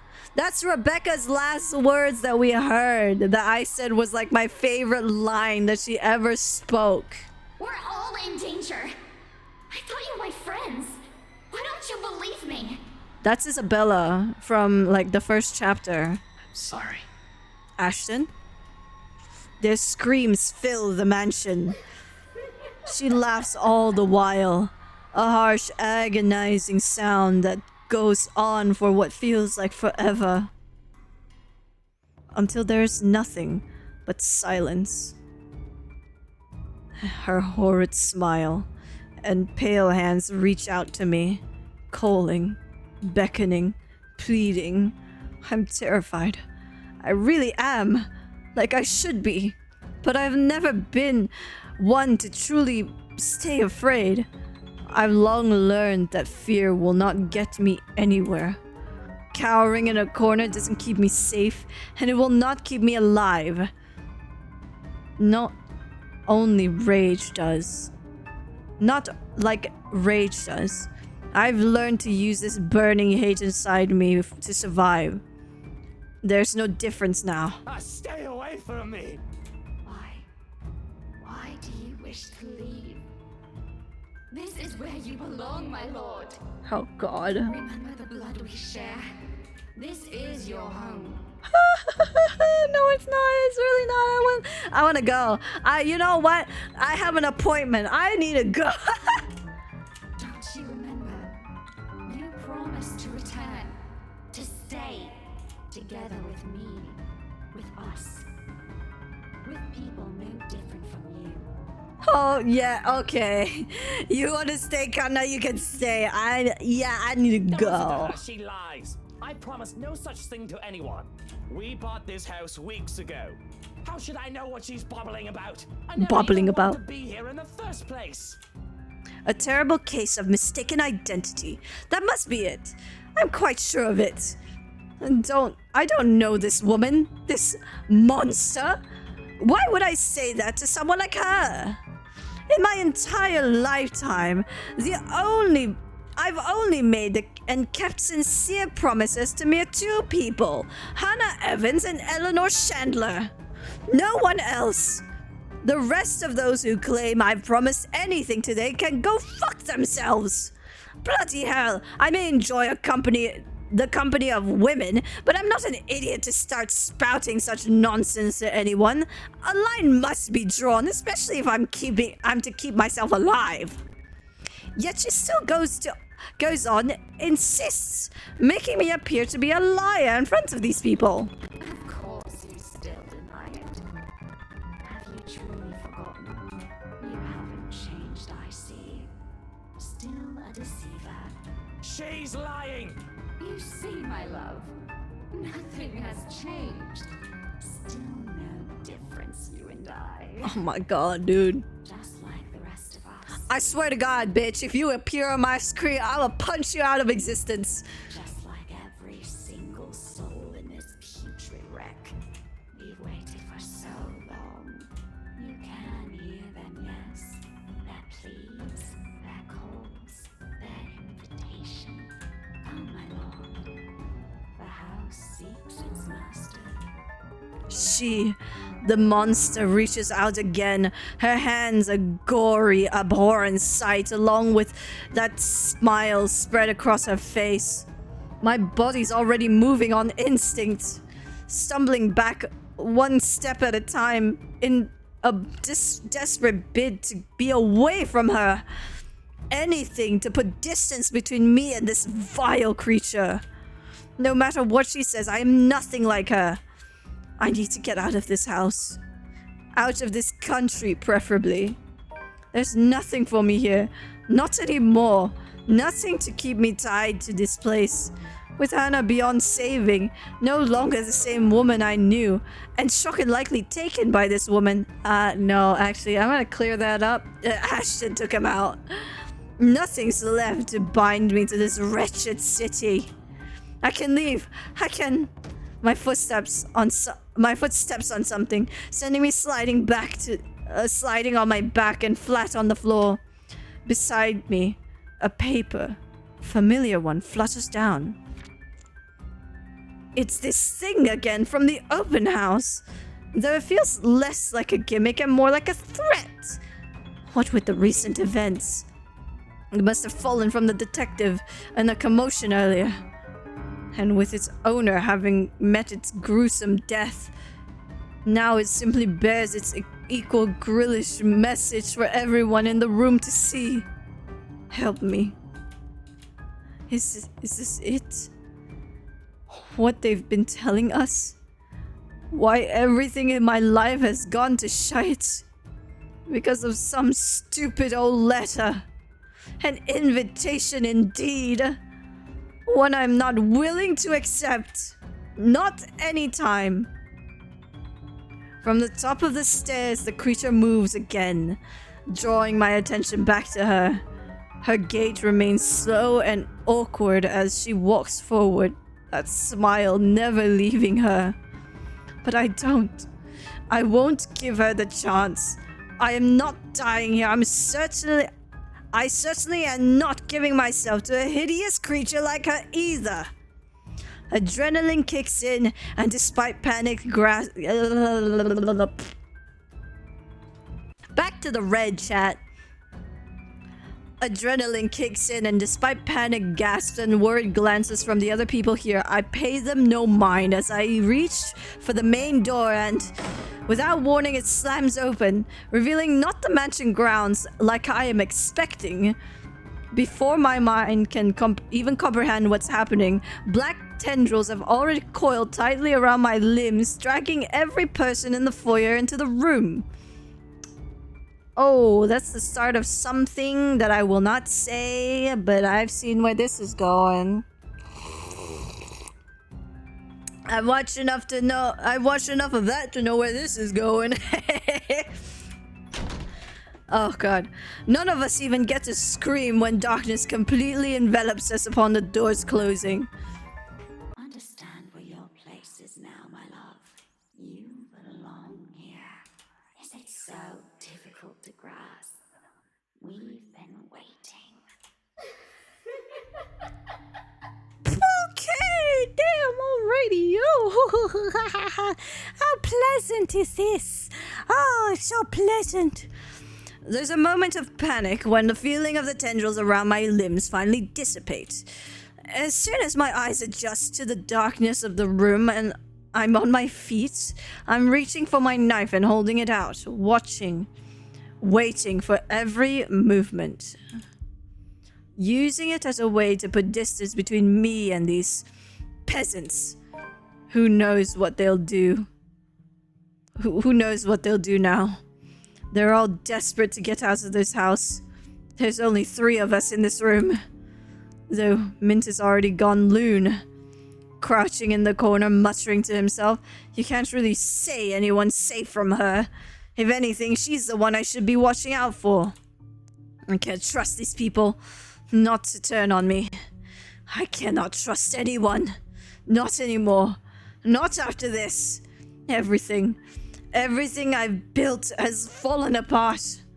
All because of these people came into our lives. You, all of you, this is all your fault. Oh my god. This is your fault. If I'm dying to this bloody case, I'm taking you all down with me. Yo, he's gone senile. Luke's gone senile, guys. Hey, now, Mr. Wright. I know the situation ain't good, but we have to calm down. We're all in the same boat here. You shut your mouth. If it weren't for you, for this letter, for all of you, none of this would have happened. Sorry. I want to make fun of him being panicky, but it's kind of funny. Hana would still be. Suddenly, Mint steps up and slaps the knife away from my hand. How dare you! How dare you put that blame on us! Without batting an eye, glaring at me as if she might just rip my head off in an instant. Said knife slides uselessly under the table out of my reach. I almost forgot she's here, her ramblings having faded away into shouting. I should have also expected she's not the kind to submit even under threat. Right now, all of us appear smaller facing her anger. Last I checked, we were only trying to save you from this! The gall of these people. Bloody peasants. My head's already aching just listening to their attempts to defend themselves. Do they all take me as someone with half a brain? I should have just stabbed all of them and made a run for it. It doesn't help that with each second we spend talking here, the crazier the whole place gets. One of us in particular, without warning, amidst the furor, Mint snatches the paper out of my hands. It's a miracle it didn't rip there and then. But the way she glares at it, I think she may want to do exactly that. It's this thing's fault! We should have gotten rid of this thing! We should have burned it at the first opportunity we got! There were children, victims, all because they had no idea what this thing will do to them. Oh God, those poor souls! They were screaming and begging before she... This cursed thing has to go! She's losing grip with reality, she is. A crazy woman is the last thing I need to deal with, for fuck's sake. The whole world is already gone bonkers as it is. Ah, yes, I love the screaming and shouting. Ah. Where's the thing? Come on. Furious, paranoid, and trapped in the mansion with... I love the screaming. I can hear my thoughts. You guys hear that? Ah, beautiful thoughts. And trapped in the mansion with people he barely knew, Luke Wright threatened to take them down with him. Luckily, before the hysterical man could harm anyone. Yeah, it's my favorite sound. The sound of the voices in my head. Yeah. The voices have also become louder and somehow sounding more vicious. If the things in this room started floating, mark my words, I will fucking flip out. And they may not be thinking of it right now, but eventually they'll turn on me. Such is the nature of humans. I can't let that happen. Fuck, I still have so much to do. Better find a way out of this place as soon as possible if I want to stay alive. And what else is the source of our problem but the sodding letter? Burning this doesn't seem sound, but who knows? We don't understand a shite about this place. Might as well try everything, yeah? Mint may have a point, as questionable as a judgment is right now. Whatever works. If I also have to be the one that makes that bloody decision, so be it. And it's an easier decision to make, especially when these cries grow louder. I'm getting tired of it, really. I simply have to act fast. Think fast. What else is the root cause of our problem but that letter? No need to make things more complicated. It started from there. Why not end it there?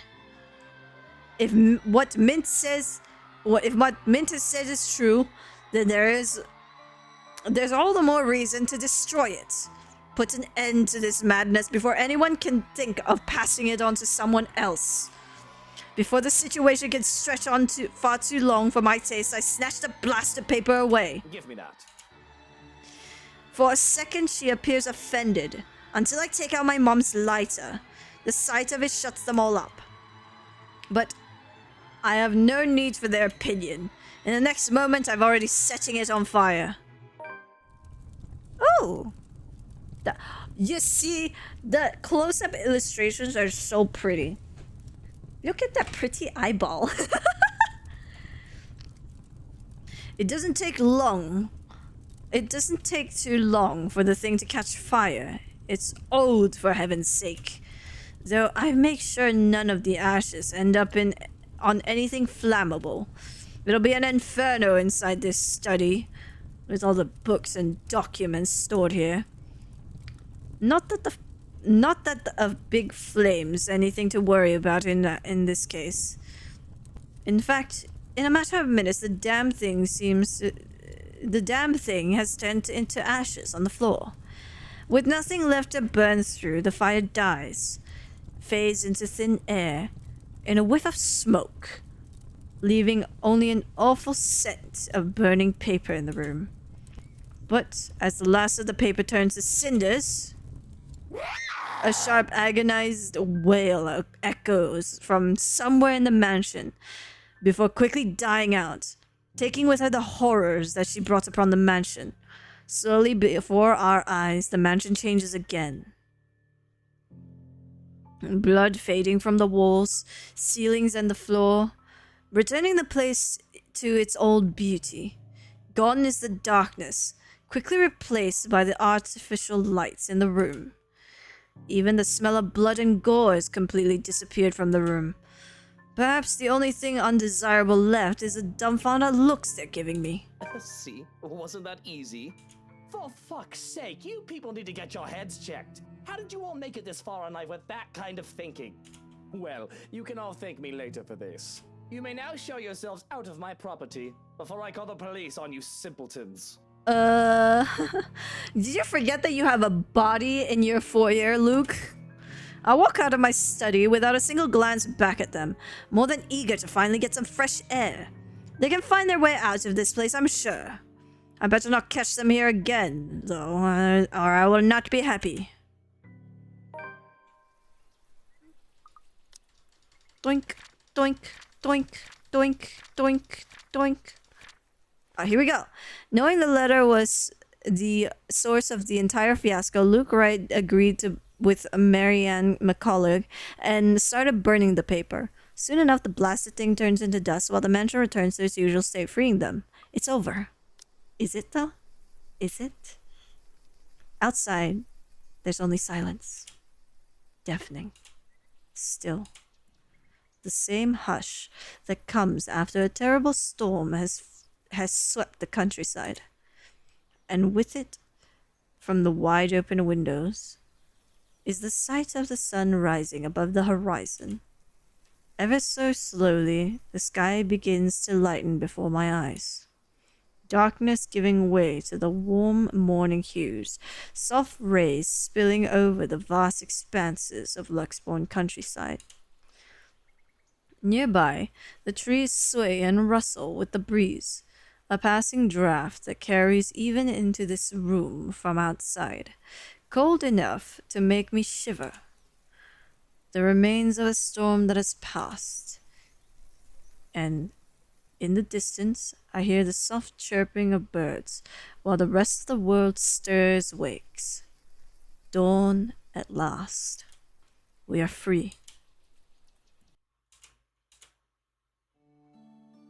There's more. For undisclosed reasons to the public, the mansion has been put back on the market months later, while Briar Realtor Corporation faced criminal charges filed by one Luke Wright.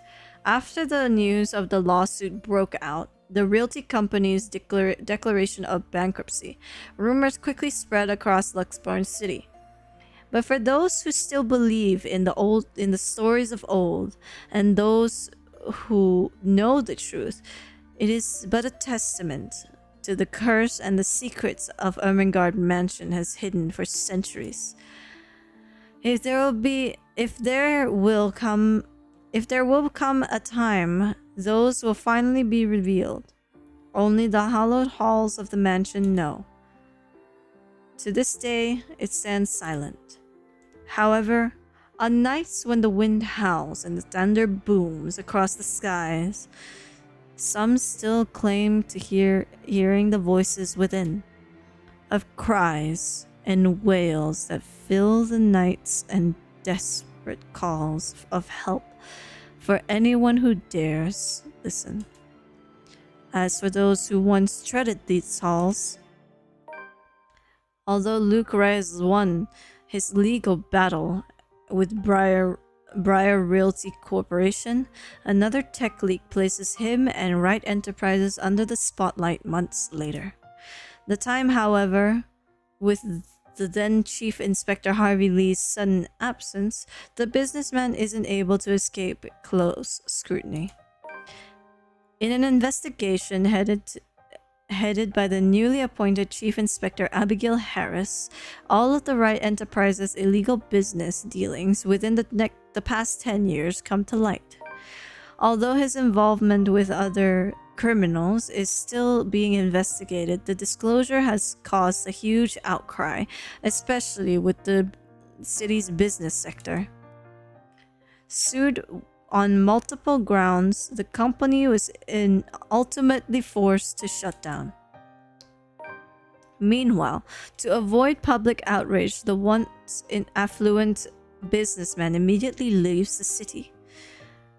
All of his bank accounts have been empty, including his Luxbourne apartments, leaving not a single trace or clue where he might be hiding. The last anyone has seen of the man was on a flight bound for Ireland. Till this day, no one has heard from him, even his people from the old Wright Enterprises, who have been all left to deal with the aftermath. Though over the past months, after the situation is calm, some have made claims of spotting him flitting in and out of the city, if only to check on those he has left behind. Months after her recovery, Marianne McCullough heads back to her homeland, ready to close a chapter of a past she has left hanging for so long. There she visits Lorraine's grave. Lorraine is Marianne's girl crush from back in school. She is a lesbian. She's either a lesbian or bi. I don't know yet. I don't know yet, even though we're at the end of the story. Asking for forgiveness from the girl she once loved, something she has intentionally avoided for years. In spite of this, a different regret still clings to her, one that has been left by what she has witnessed inside Ermengarde Mansion. Yeah, she fell in love with Hannah too.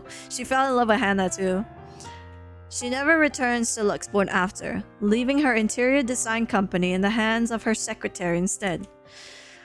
But with her absence, the business eventually declines until they are forced to shut it. Unexpectedly, she turns to music years later, hoping it'll someday drown out the voices and the gruesome memories still lingering in her head.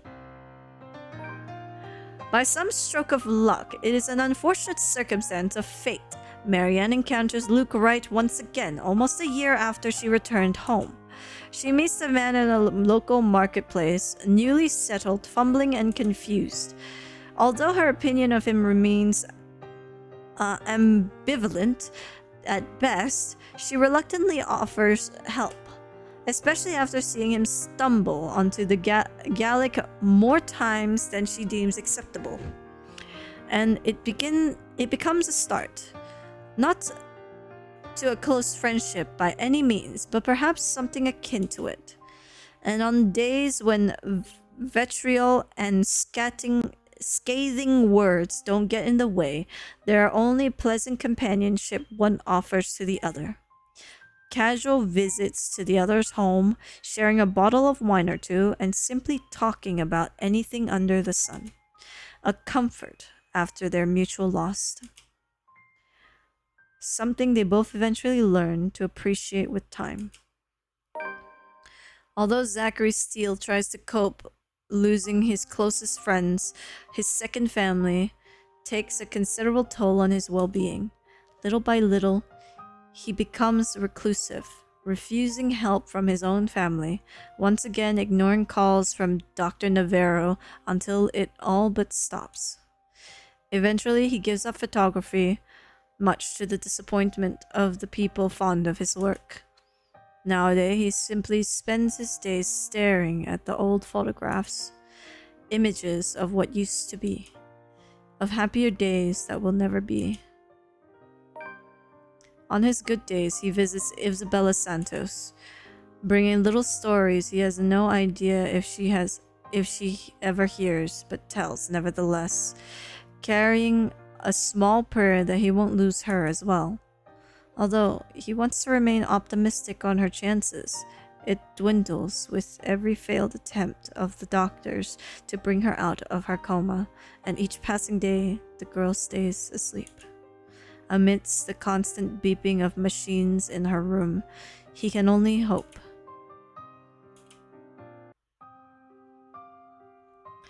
And that's it!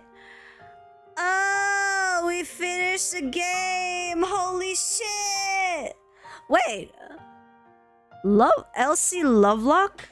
Yo, that's a familiar name. No! Yo, is that who I think it is? Alejandro Sab? Is that who I think it is? Yo, there is no escape. Is that who I think it is, dude? Ain't no way. Ain't no fucking way, dude.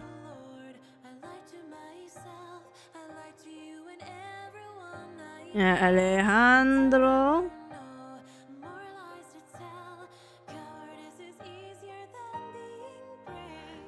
It is, dude. It's... Oh, no! It's Sayo! Elsie Lovelock. I know she's familiar. I just don't know where she's from. Oh, she is! She has been Hotel. Is she,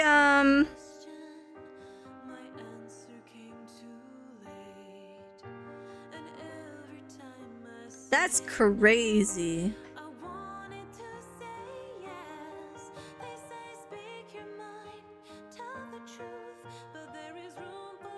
I knew that name looked familiar. That's crazy. We finally finished the game. We didn't get all the achievements, but we finished the game. But holy fuck. Who would have thought that in this game we would find Sayu? What in the fuck? He's everywhere, dude. Help. Help. He's everywhere. Help. There is no escape. Help. I feel like our raid message today should be never escape Sayu. That's the raid message today. Never escape Sayu.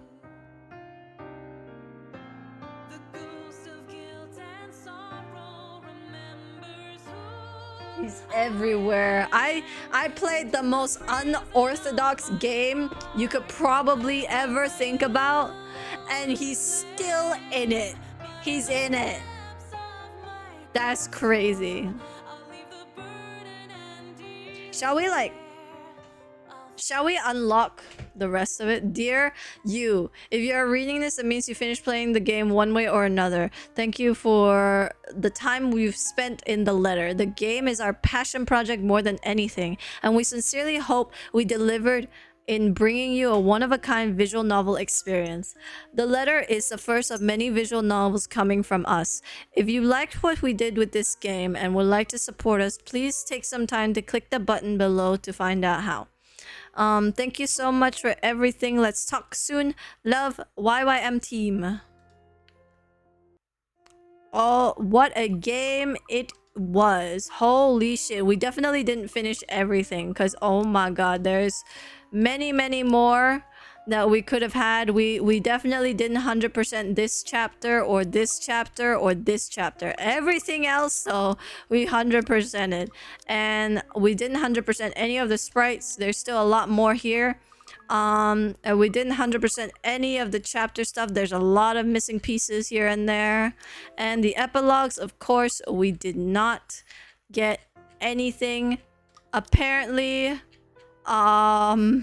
there's a lot that we did not get, and we didn't even get the true fucking ending. We didn't even get the true ending. That is crazy. We didn't get the true ending.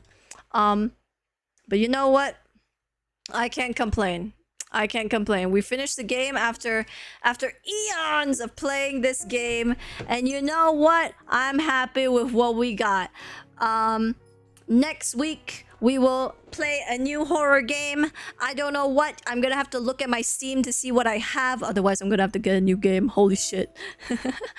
Yeah, it's over. I made a deal, and the deal was if I did something that has multiple endings, I just accept the ending that I got, because there's no way we're going to go through this entire thing again. I might do it on my own time, but holy fuck. Ain't no way I'm doing it here. That was a lot of reading, and probably gonna wake up with a sore throat tomorrow. But 4 hours and 30 minutes is how long it took to get over Luke Wright's chapter. Probably one of the shorter chapters out of all of them. That is insane, okay? But I hope you guys have enjoyed the letter, okay?